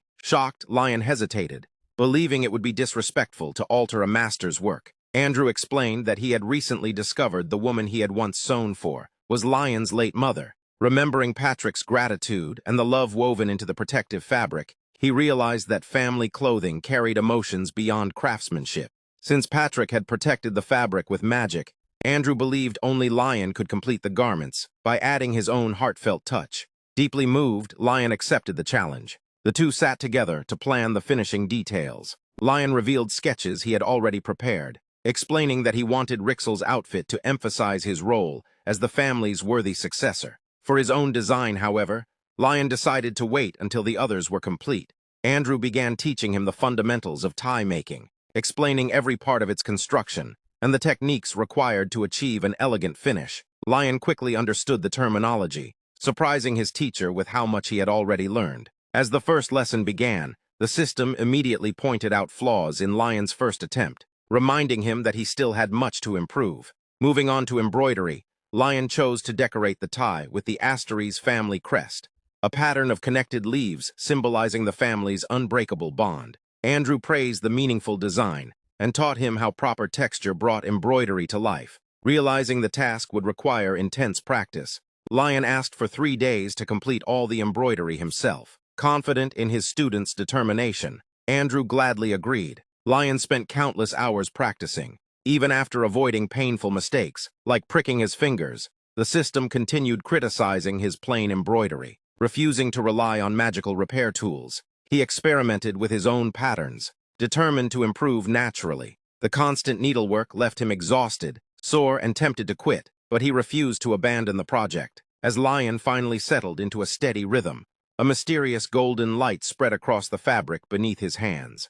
The system announced that his relentless effort had awakened a special tailoring skill, promoting him to apprentice tailor. With his new ability, his speed and precision improved dramatically. As he continued cutting, pressing, and sewing, his tailoring level quickly rose even further. Reflecting on his previous crafting experiences, Lion realized that every special skill had awakened only when he truly needed the item he was creating. Unlike before, he had achieved this progress without depending on magical assistance, making the accomplishment even more meaningful. The system rewarded his completed tie with a high-quality rating, enhanced by his unique craftsman's touch. When Lion finished the final embroidery, the family crest glowed brilliantly. The system upgraded the accessory to a perfect 3-star masterpiece and praised it as an extraordinary work of art. After placing the tie onto the ceremonial outfit, both pieces resonated together, activating a powerful synergy effect. The completed suit advanced to an impressive 4-star rating, becoming an outfit worthy of the grand coming-of-age ceremony. Lion was stunned to discover that the completed ceremonial outfit possessed several powerful magical effects. The system confirmed that he had finished the first stage of a special tailoring challenge, motivating him to complete the remaining outfits. Keeping his excitement under control, he focused carefully on the next task. After successfully finishing Rixel's bow tie, the system announced that the second stage of the challenge was complete. Looking over Patrick's and Rixel's finished outfits, Lion realized that designing his own accessory would be the greatest challenge. Wanting to avoid repeating the same style, he created a unique tie centered around a beautiful gemstone. Searching through the Astery's family's treasure chest, he selected a magnificent purple jewel whose color perfectly matched his family's distinctive eyes. Once attached to the elegant dark tie, the result exceeded his expectations. The system declared the tailoring challenge complete, rewarded Lion with a large number of coins, and unlocked the special system coin shop.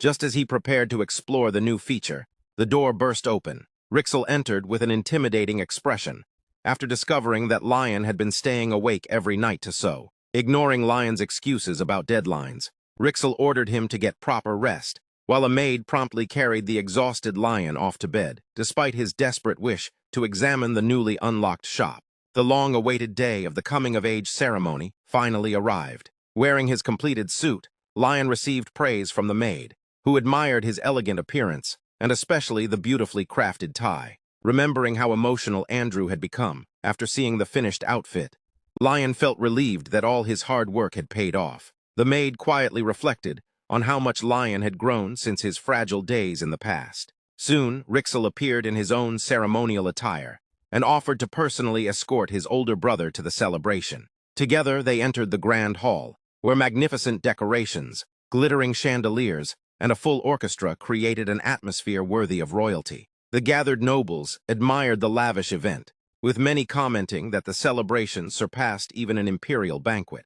Others quietly observed the Astery's family's renewed unity beginning to doubt the old rumors surrounding them. The announcer formally introduced Patrick and his two grandsons. While the nobles respectfully acknowledged Patrick and Rixel, all attention shifted the moment Lion appeared. Descending the staircase with confidence and dignity, he received enthusiastic applause from the guests. Although a few nobles questioned whether he truly looked worthy of becoming the family's future leader, his calm presence and remarkable attire quickly won over much of the audience. Before Lion addressed the guests, Patrick quietly warned him to be careful around the assembled nobles, revealing his hidden concern beneath his usual stern attitude. Lion smiled to himself, recognizing his grandfather's genuine care. Taking the stage, he delivered a graceful speech celebrating his coming of age, expressing sincere gratitude to everyone in attendance, while presenting himself with confidence and maturity. Rixel listened proudly, realizing how dependable and charismatic his older brother had become.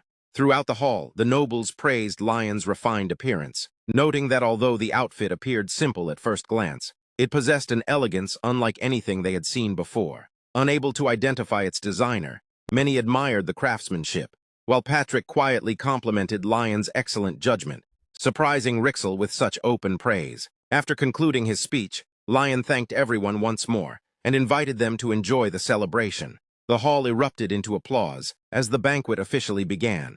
Rixel congratulated him on his impressive performance, while Lion privately credited his confidence to the experience he had gained in his previous life. Patrick then offered rare words of approval, proudly acknowledging that Lion upheld the family's noble spirit despite lacking mana or aura. His sincere smile deeply moved Lion. As the family enjoyed the luxurious feast together, Patrick asked Lion what item he intended to bring into the mysterious labyrinth during the upcoming ritual. Knowing the chosen object would influence the reward he received, Lion carefully considered his options. Since ordinary strategies for mages would not necessarily apply to him, the outcome remained uncertain. After reflecting on the possibilities, he revealed that he planned to carry one of the exclusive potions he had crafted himself.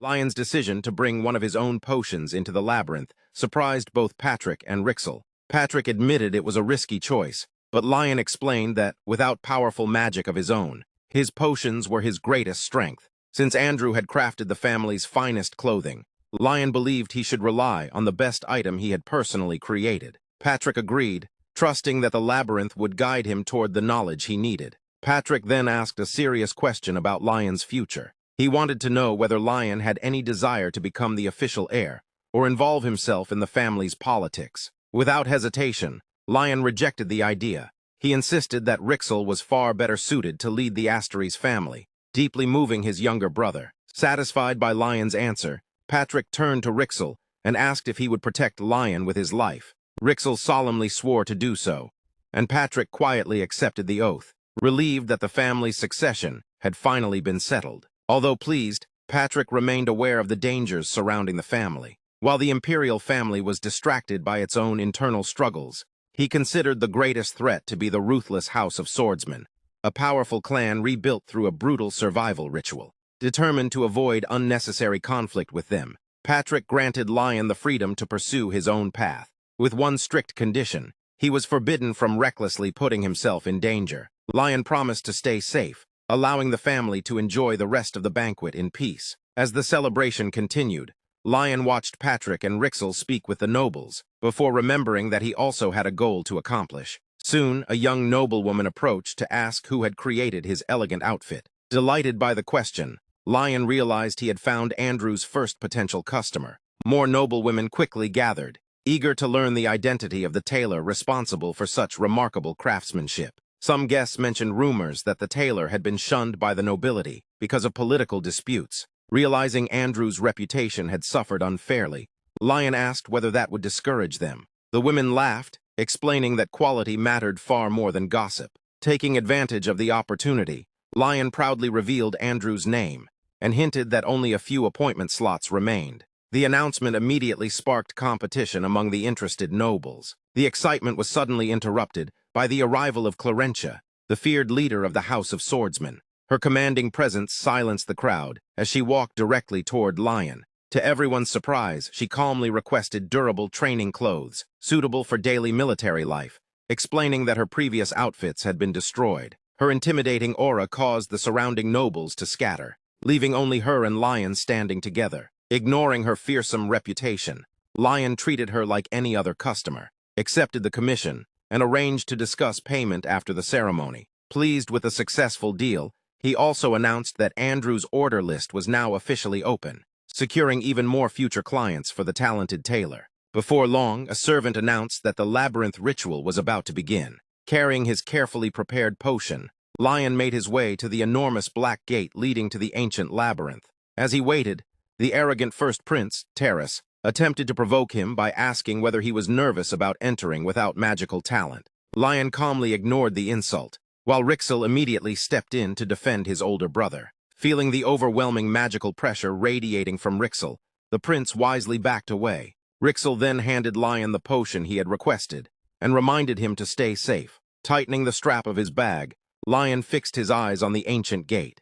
Memories of spending his childhood in the magical library filled his mind, as he wondered what treasure the family's first patriarch had hidden within its depths. Accepting the ceremonial artifact from a servant, Lion completed the ritual by making a small cut on his finger and allowing a single drop of blood to fall. Instantly, a brilliant blue magic circle appeared beneath his feet, releasing immense power. As the gigantic gate slowly opened, violent tremors shook the hall, astonishing everyone present. A mysterious light and dense magical mist poured from the entrance, before a powerful whirlwind engulfed Lion completely. In the next moment, he vanished into the ancient labyrinth before the eyes of the entire court. As Lion was pulled into the labyrinth, the system explained that the trial could be completed peacefully, but greed or attempts to damage the maze would transform it into a deadly dungeon. Before Lion could react, everything spiraled out of control. Violent winds erupted throughout the labyrinth, while outside, the palace shook as enormous crystal structures crashed from the ceiling.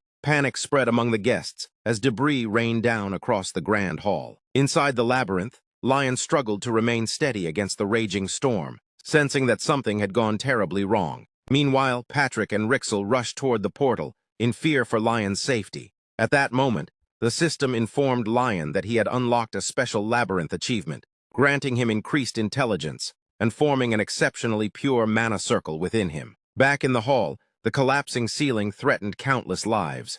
A massive chandelier broke free and plunged toward the crowd, but Patrick instantly erected a powerful golden barrier that protected everyone. His immense magical shield spread throughout the palace, preventing further casualties as he calmly maintained control over the collapsing structure. He immediately ordered the knights to evacuate the guests, while Rixel hurried to investigate the unstable portal. Patrick explained that the magical library had completely lost control. After confirming that the imperial princes were safely protected by Rixel's defensive barriers, he instructed his grandson to summon healers and prepare safe areas for the injured. Declaring that he would personally monitor the portal, Patrick refused Rixel's desperate request to remain beside him. Reminding Rixel of his responsibilities as the family's future leader, Patrick firmly ordered him to oversee the evacuation instead. Though deeply worried for Lion, Rixel reluctantly obeyed and left with the imperial princes. As the destruction continued, Patrick remained alone before the unstable gate,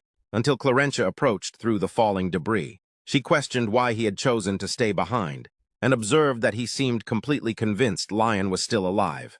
Patrick was surprised when the feared leader of the House of Swordsmen offered to help contain the disaster. When he asked why she would assist a rival family, Clarentia casually explained that she had already commissioned clothing from Andrew and refused to let her plans be ruined. Amused by her reasoning, Patrick accepted the unexpected support. Soon afterward, the mysterious maid, Elia, emerged from the shadows surrounded by a powerful purple aura. At Patrick's command, she erected a barrier around the entire labyrinth, while he ordered absolute secrecy regarding the incident. Using a magical artifact, Patrick immediately began stabilizing the damaged area, hoping to create a safe passage that would eventually allow Lion to escape. Meanwhile, Lion found himself lying peacefully in a beautiful meadow covered with colorful flowers. Beneath a bright sky, a blue butterfly drifted nearby, as the system announced that he had successfully completed the book Labyrinth and unlocked a special achievement. Confused, Lion realized he had cleared the trial without understanding how it had ended. Remembering the game's original mechanics, he concluded that he had reached the reward chamber. Yet there was no simple button to claim the prize, as there had been in the game. Trying to understand the difference, Lion ruled out the possibility that his newly formed mana was responsible. If mana alone had been the key, Patrick could have claimed the treasure long ago. A new theory soon emerged. Lion wondered whether the labyrinth had recognized not his current body, but the soul inhabiting it. He recalled that Patrick had sealed the treasure inside the labyrinth after the demon war 50 years earlier, and remembered that the legendary hero of that war had mysteriously vanished afterward. Thinking back to the game's story, Lion realized that players had always assumed the role of that legendary hero. A startling possibility came to mind. Perhaps the labyrinth had identified him not as Lion Astery, but as the hero whose equipment had originally been hidden there. If that theory was correct, then the treasure waiting inside the labyrinth had never truly belonged to Patrick. It had belonged to the legendary hero all along. With everything that had happened, Lion finally understood why the system had wanted him to recover that item. Knowing he could not remain there forever, because he had very little active mana left, Lion decided to search for a physical way out. He walked through the beautiful, colorful field with confidence, believing that an escape route existed, even for someone at his level. Although the scenery looked peaceful, an unnatural silence hung over the area, making every step feel strangely heavy. As he moved forward, he accidentally stepped on one of the delicate white flowers, and immediately paused in doubt. He noticed that the rare white flowers never grew near flowers of other colors. He also observed a specific pattern in the soil. Looking around more carefully, Lion realized that the entire area had been arranged with different types of plants, in a carefully planned layout. Even the spacing between each cluster seemed unnaturally precise, as though every inch of land had been measured before being planted. He understood that species that should naturally remain separated had been deliberately mixed together, making the place seem highly suspicious. Lion concluded that the beautiful field had been intentionally divided into sections, and that the plants had all been cultivated artificially. He deduced that the area with the strangest arrangement, where the natural rules were broken, was most likely hiding the key to his escape. After searching further, Lion finally found a location where flowers from rival species were mysteriously growing together. To uncover the truth, he closed his eyes and concentrated deeply on the rhythm of his own heartbeat. He focused his consciousness inward and visualized his blue mana circle glowing inside his body. A system screen appeared, confirming that his mana circle had been recognized and was ready for analysis. Lion concentrated even harder, allowing the hidden magical energy to become visible before his eyes. A new system message warned that using mana would temporarily enhance his special eye skill. When he opened his eyes again, several red magical traps floated above the grass. The sight startled him as he realized that a single wrong movement could activate deadly spells. Thin streams of mana connected several traps together, forming an invisible network designed to punish careless intruders. He also realized that the hidden treasure was still farther ahead. Despite the overwhelming danger, Lion smiled confidently and chose to continue advancing. He carefully moved through the colorful field, while the magical energy continued glowing around him. As he took another step, he unexpectedly activated a mysterious panel that began glitching strangely. Flickering symbols rapidly appeared and disappeared, before finally stabilizing into readable text. The system informed him that his enhanced skill had revealed the area's true name. Lion celebrated after finally discovering it. He crouched beside the bluish illusionary mana source and focused on it carefully. He understood that he would need to uncover the hidden item buried beneath it. Realizing he needed a proper tool to cut the mana, he decided to check the coin shop since he still had enough funds. The shop unlocked every available item and displayed that his current purchase tier was bronze. Lion became excited after discovering that a brand new survival tab had opened exactly when he needed it. However, he quickly found himself looking at absurd items with ridiculous prices. He began to wonder whether the shop was nothing more than a scam. He complained about the useless selection and wished there were a way to display only items he could actually afford. To his surprise, the system immediately responded to his wish and asked whether he wanted to apply a filter. Lion selected an option that displayed only cheap products with discounts applied. The system immediately began a quick search. The updated list mainly contained magical ingredients and monster rations that were useless for his current situation.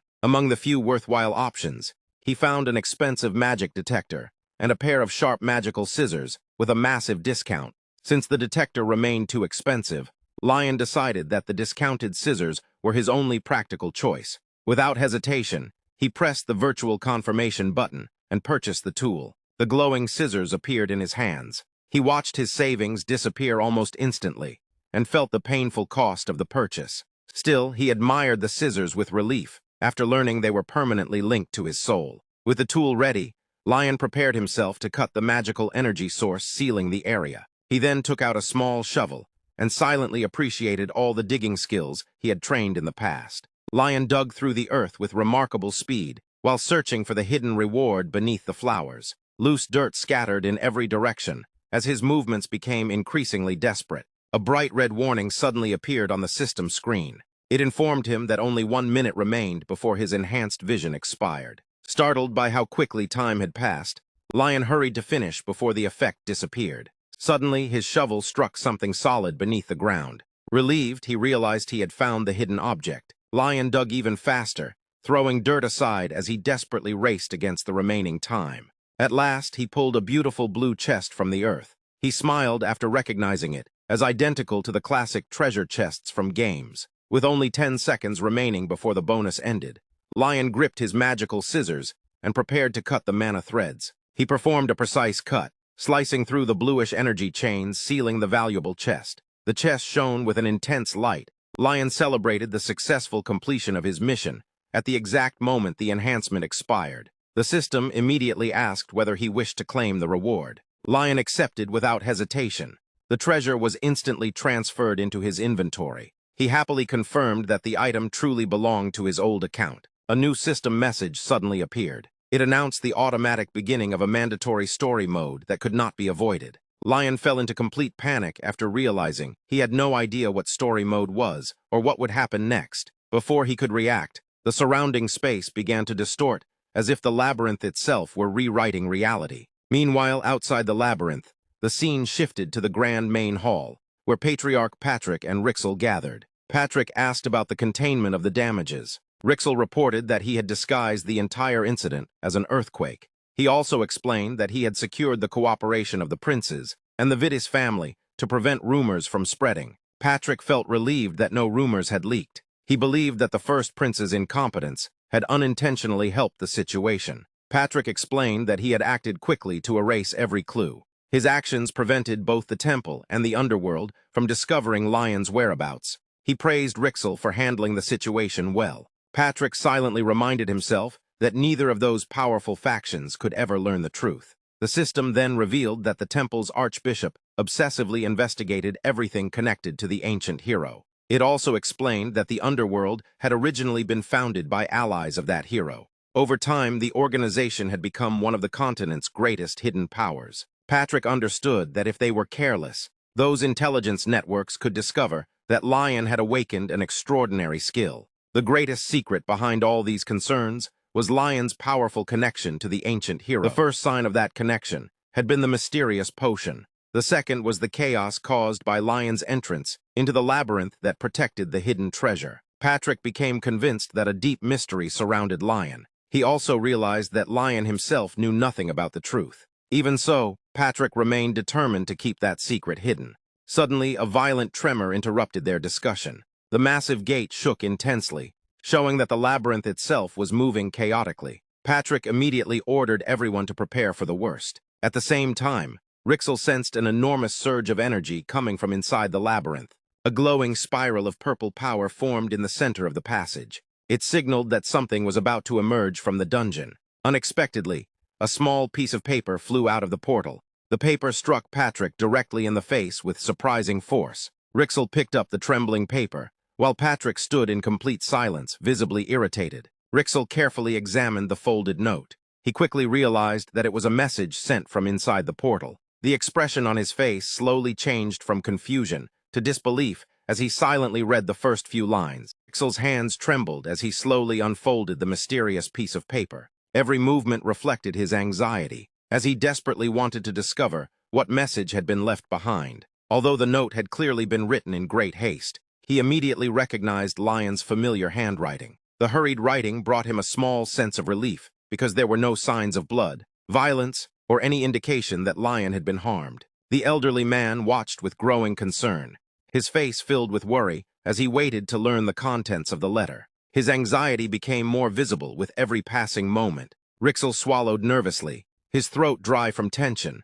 before finally preparing himself to reveal the words that his older brother had left behind. At that same moment, Lion's consciousness was suddenly pulled away, as the system confirmed that story mode had begun playing another memory. His surroundings disappeared, and he found himself seated on the ground with a pounding headache. As the pain slowly faded, he realized that the system had reconstructed another fragment from the past. Lion carefully observed the scene unfolding before him. Darkness surrounded the ancient recording, making it clear that he was witnessing an important memory, rather than experiencing reality. Hidden within the shadows stood a mysterious individual whose expression carried quiet confidence. The figure entrusted Patrick with the responsibility of protecting a metallic chest, explaining that the object would no longer be needed by its original owner. The young man froze in surprise as realization struck him. He understood that he was witnessing the very day his grandfather had received the mysterious treasure directly from the legendary hero. The discovery filled him with excitement, yet frustration quickly followed because the whispered conversation was difficult to hear. Lion became annoyed that he could not clearly make out the important details, silently blaming the randomly generated attributes of his avatar for making the experience even more inconvenient. Within the recorded memory, the younger Patrick accepted the responsibility without hesitation. His loyalty was unwavering as he promised to protect the mysterious metallic chest with complete dedication. Moments later, an eerie laugh echoed throughout the darkness, signaling the conclusion of the scene. The system panel immediately announced that the memory playback had ended, and that story mode was complete. Lion's awareness returned to the ruined library. He remained seated in silence, confused by how abruptly the mysterious projection had ended. The short memory had revealed only a handful of useful details, despite depicting what was obviously one of the most important moments in his grandfather's past. After thinking carefully, Lion concluded that the conversation had taken place during the Great War. He also realized that the legendary artifact had been entrusted to his grandfather specifically, so it could fulfill an important purpose in the future. Turning his attention toward the chest, Lion slowly opened it to inspect its contents. Inside, he discovered a collection of silver accessories designed to completely conceal a user's personal information, magical abilities, and overall power. He quickly remembered that these items had once been common within the game. Experienced players frequently relied on them because they made it much easier to safely earn experience bonuses without exposing their true strength. Feeling relieved, Lion placed one of the silver bracelets on his wrist. The artifact immediately concealed his magical power, allowing him to hide his true abilities precisely when he needed protection the most. Almost immediately afterward, another system window appeared before him. The interface asked whether he wished to analyze the condition of his own mana circle. Curious about the unexpected opportunity, Lion accepted the request without hesitation. The detailed analysis left him stunned. His unique mana circle was unimaginably enormous, possessing the capacity to store an overwhelming amount of magical energy. The discovery completely contradicted everything he knew about ordinary mages. Normally, magic users were forced to spend countless hours meditating in order to slowly increase the capacity of each mana circle as they advanced through higher levels. Still sitting on the ground, Lion quietly reflected on the unbelievable results. He struggled to understand why his very first mana circle already possessed such an enormous reserve of mana. The answer remained a mystery, but after a brief moment of thought, he decided not to waste time questioning his incredible fortune. Instead, he happily accepted this extraordinary advantage that his body had naturally obtained. His successful mission filled him with satisfaction. Not only had he survived the dangerous labyrinth, but he had also obtained a legendary artifact capable of concealing his power and protecting his identity. The achievement represented one of the greatest rewards he could have hoped for. Despite his excitement, another serious concern quickly entered his mind. Lion let out a worried sigh as he remembered the enormous unresolved problem still surrounding him. He slowly looked around the devastated library, taking in the countless destroyed bookshelves and scattered ruins. The harsh reality soon became impossible to ignore. He was still trapped deep inside the labyrinth. Determined to escape, Lion began walking through the damaged library in search of a safe route leading back to the dungeon entrance. However, before he could travel very far, several system notifications suddenly appeared. The messages informed him that every exit remained completely sealed because only the current master of the labyrinth possessed the authority to unlock them. Lion stopped in complete shock after discovering that he himself had become the new master of the labyrinth. Assuming ownership of such an enormous dungeon had never been part of his plans, making the revelation even more overwhelming. The system continued providing additional information. It explained that the labyrinth's entrance had been completely destroyed, but it also offered him the option of instantly returning to the dungeon's safest and final area. Hearing this, Lion imagined the furious lecture his grandfather would undoubtedly give him after seeing the destruction caused during his adventure. The thought alone filled him with dread. After calming himself, Lion suddenly realized that becoming the labyrinth's master also meant gaining complete authority over its functions. If he controlled the labyrinth, then he should also possess the ability to restore everything that had been destroyed. A new system panel appeared, offering the option to completely reset the labyrinth.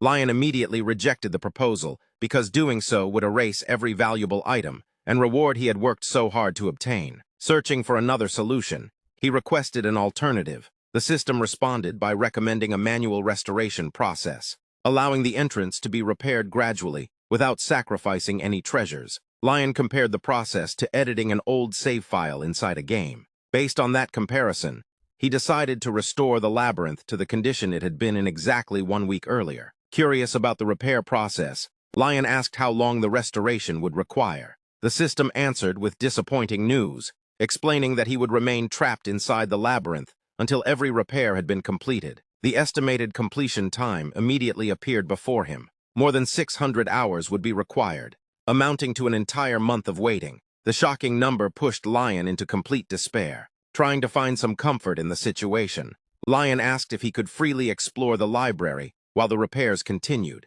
The system confirmed that, as the labyrinth's master, he had unrestricted access to every area. While exploring, Lion found a correspondence tube that could send messages outside the labyrinth. Wanting to ease his family's worries, he wrote a short note letting them know he was safe. After finishing, a mischievous smile spread across his face. Adjusting the bag on his shoulder, he mentally prepared for an entire month of isolation before giving the command to begin the repairs. A gigantic green magic circle instantly spread across the enormous hall, flooding the ruins with magical energy. Books, shelves, and countless scattered objects floated through the air as the labyrinth's ancient magic slowly restored every damaged structure. Satisfied that everything was proceeding smoothly, Lion requested transport to the labyrinth's safest and final area while the repairs continued automatically. A circular portal opened before him. A refreshing breeze flowed through the glowing gateway as he stepped inside. Moments later, he emerged onto a beautiful grassy field bathed in warm sunlight.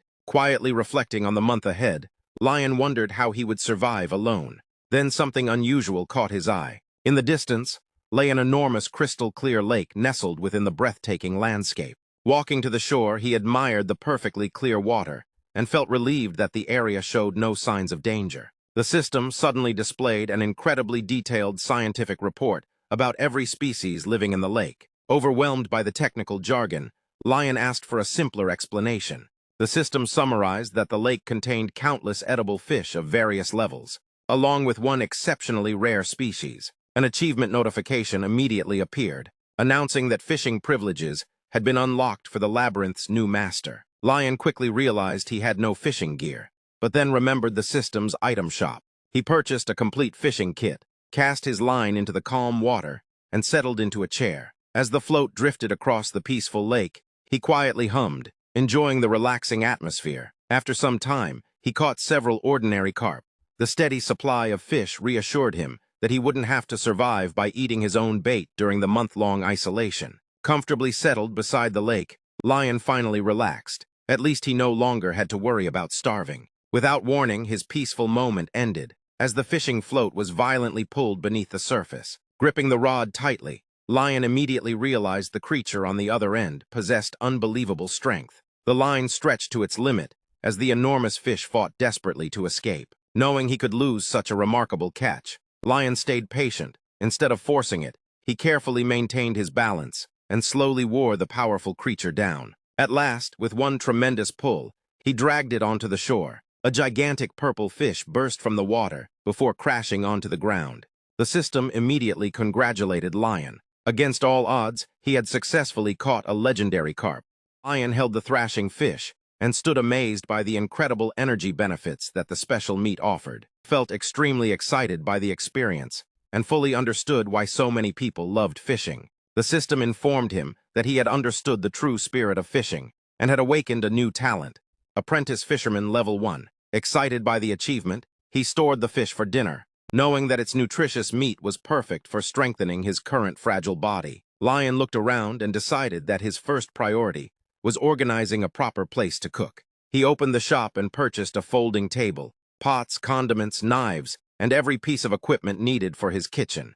He arranged the camp with all the newly bought items, and also decided to bring out his alchemy equipment. As he opened his virtual inventory, he noticed a small, glowing black stone that he did not remember placing inside. Lion soon realized that he had received a magical flint as a free bonus, an item specially designed to light campfires with ease. He struck the magical flint once, creating an intense flame that instantly lit the campfire. Under the evening sky, he admired the warm fire and felt an overwhelming sense of comfort in the beautiful surroundings. Lion rolled up his sleeves and stood before the table, ready to clean the freshly caught carp.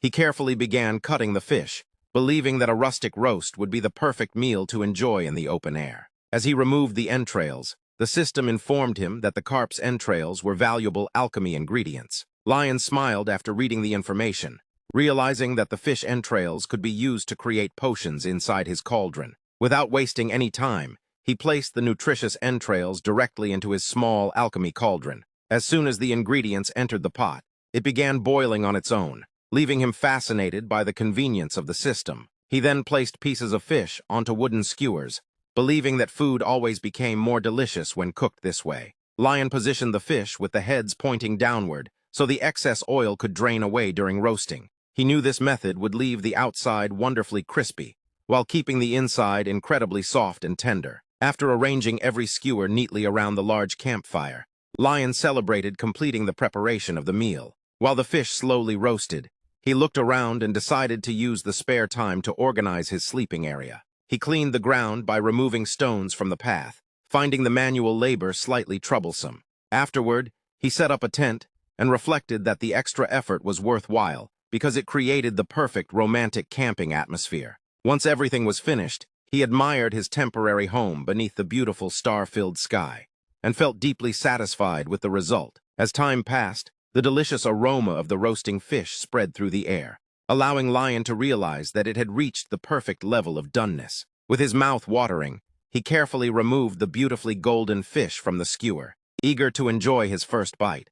Just before eating, a description screen appeared and explained that consuming the special labyrinth carp would completely satisfy his hunger, while also granting additional benefits. Another warning informed him that the food could not be taken outside, meaning it had to be eaten entirely within the labyrinth. Without hesitation, Lion took a large bite of the roasted fish and immediately let out a quiet whisper of pure satisfaction. He adored the crispy skin and was pleasantly surprised to discover that the meat inside was incredibly soft and juicy. The spectacular smoky aroma made the meal even more delicious and stimulated his appetite further. The flavor of the roasted labyrinth carp was so extraordinary that Lion became deeply emotional. Tears of joy formed in his eyes as he savored every bite. While enjoying the meal, he imagined how perfect the fish would taste served over a warm bowl of freshly cooked rice. He continued eating with complete satisfaction and was delighted to discover that the giant carp contained no small bones to interrupt the meal. The incredible taste impressed him so much that he wished he could share such an unforgettable dish with someone else. As he finished enjoying the fish, a glowing system notification suddenly appeared before him. The message announced that consuming the labyrinth carp had permanently increased his maximum mana capacity. Right before his eyes, his magical circle visibly expanded, confirming the effect. Lion stood frozen in complete disbelief as he realized that his magical energy reserves had grown simply because he had eaten a meal. The unexpected discovery left him utterly shocked. After calming himself, Lion immediately understood how valuable this secret truly was. He realized that if the mages outside the labyrinth ever learned about the fish's extraordinary ability, they would drain the entire lake in search of every single labyrinth carp. Wanting to protect the rare resource, he decided to preserve several fish instead of eating them all. Thinking affectionately of Rixel, he resolved to bring a number of the special labyrinth carp back to his younger brother, so they could benefit from the incredible discovery together. With that decision made, Lion turned his attention toward the alchemy cauldron.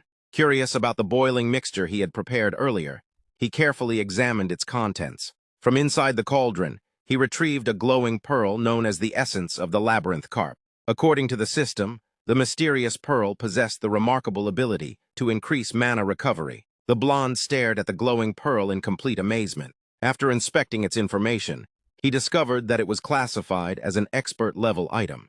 Its exceptional rarity convinced him that its effects had to be incredibly powerful. He admired the magical jewel resting in the palm of his hand, while a broad and ambitious smile slowly spread across his face, as countless future possibilities filled his mind. Even so, he resisted the urge to experiment immediately. Instead, he carefully stored the precious artifact inside his inventory, deciding that it would be wiser to analyze it later with a calmer and more focused mind. Soon afterward, Lion remembered the many wild herbs he had gathered throughout the forest over the past several days. His inventory now contained a large collection of useful ingredients waiting to be processed. He also noticed that nearly every plant inside the labyrinth overflowed with rich mana, making the area a treasure trove of valuable materials. Since nobody else was present, nothing could interrupt his gathering efforts or compete for the abundant resources surrounding him. A victorious smile appeared across Lion's face as he reached an exciting conclusion.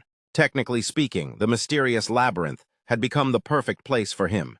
It had transformed into his own exclusive territory where he could train, gather resources, gain experience, and evolve at an astonishing speed without interference. Filled with excitement and growing confidence, he rubbed his hands together eagerly, while looking forward to collecting and making use of every valuable resource the labyrinth had to offer. Even with all those opportunities waiting for him, Lion decided that one task deserved his full attention first. Before beginning his large-scale harvest, he returned to his meal and happily finished eating the rest of the delicious roasted fish. Several peaceful days passed as Lion continued living alone inside the labyrinth.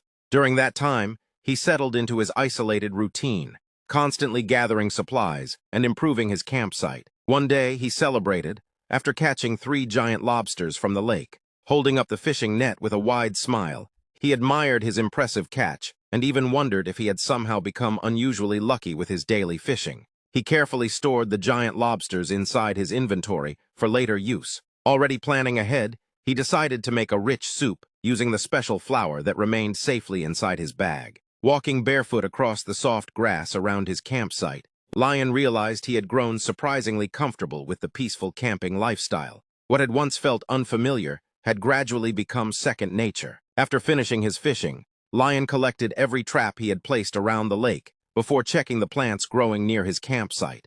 Examining each leaf and stem, he happily confirmed that the exotic sweet potatoes were healthy and growing at an impressive rate. Satisfied with his small garden, he spent the rest of the day exploring the forest again.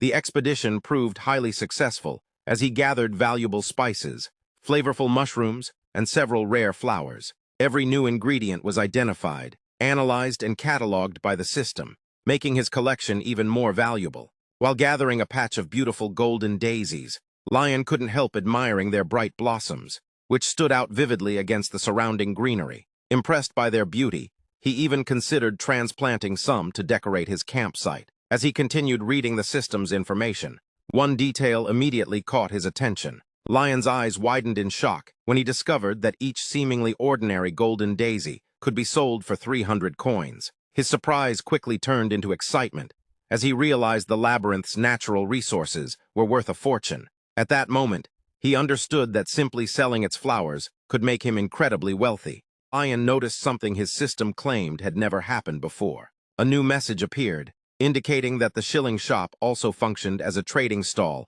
where items could be sold immediately. The system displayed the labyrinth chrysanthemum flower, with an offered price of 250 shillings, excluding the sales commission. Lion was surprised because the flower had been worth 300 shillings just moments earlier. He realized the price had dropped. The system explained that the item's value was calculated in real time. It categorized the flower as a low-grade ornamental flower and showed that Lion's sales persuasion ability was 0%.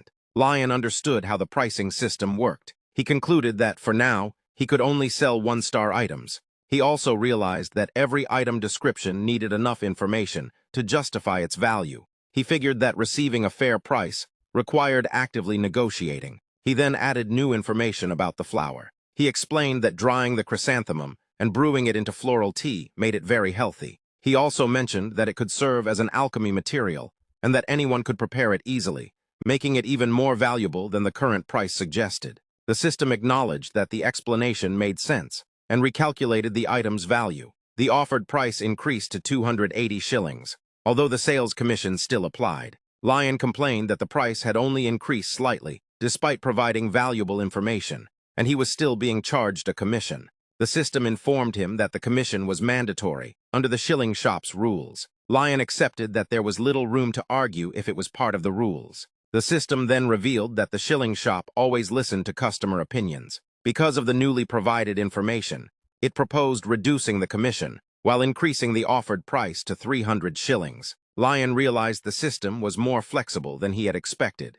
He concluded that convincing it with better knowledge could increase an item's selling price. He also understood that lacking knowledge reduced an item's value, but learning more would always allow him to negotiate better prices in the future. He became determined to sell every item for the highest possible value. He accepted the proposal. The system completed the transaction, sold the labyrinth chrysanthemum flower for 300 shillings, removed the item from his inventory, and immediately transferred the payment. Lion was pleased with the instant payment and asked whether processed items could also be sold. The system confirmed that processed items could be sold. However, there were currently no saleable processed items in his inventory. It also explained that opened, counterfeit, or defective items could never be sold. Lion understood that any processed item would need to be freshly made and properly prepared before selling. Feeling satisfied, he considered the day extremely productive, since he had already gathered ingredients from the forest. He decided it was finally time to prepare a meal. As he prepared to cook, the system identified spicy seeds from the labyrinth. It explained that the seeds had an intense spicy aroma, and that chewing them whole without knowing their properties could make someone cry because of their overwhelming flavor. It also provided a recipe. Lion immediately recognized the seeds as peppercorns and became excited by the discovery. He began cooking step by step. First, he placed the pulp and seeds of the spicy fruit into boiling water.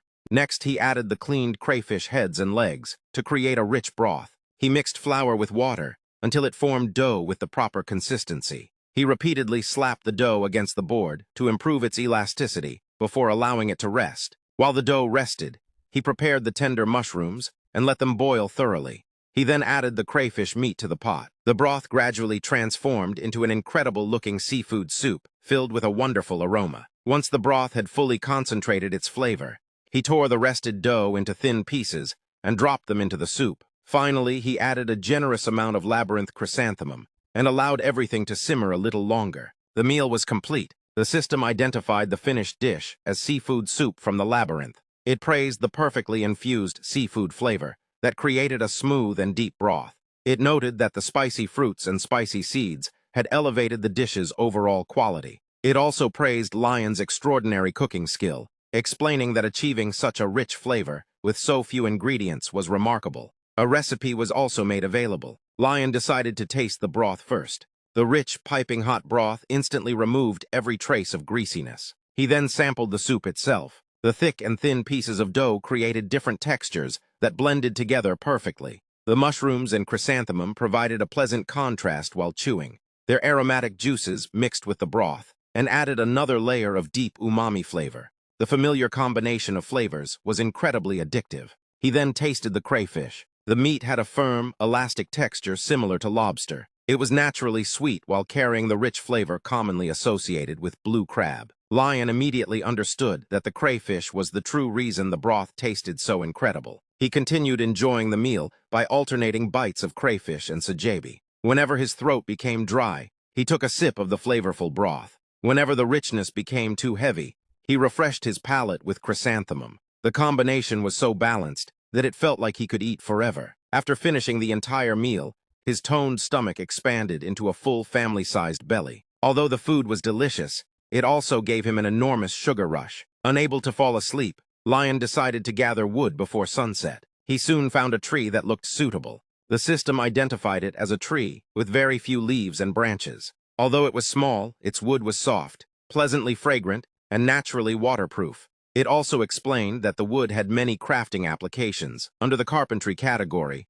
and displayed the available recipes. Lion decided to craft tools and planned to sell any high-quality creations through the shilling shop. Having saved enough shillings, he finally purchased the beginner's basic woodworking kit. The system described it as a complete beginner's set prepared by a master carpenter. While it contained no extraordinary tools, it included every essential item from an axe to a chisel.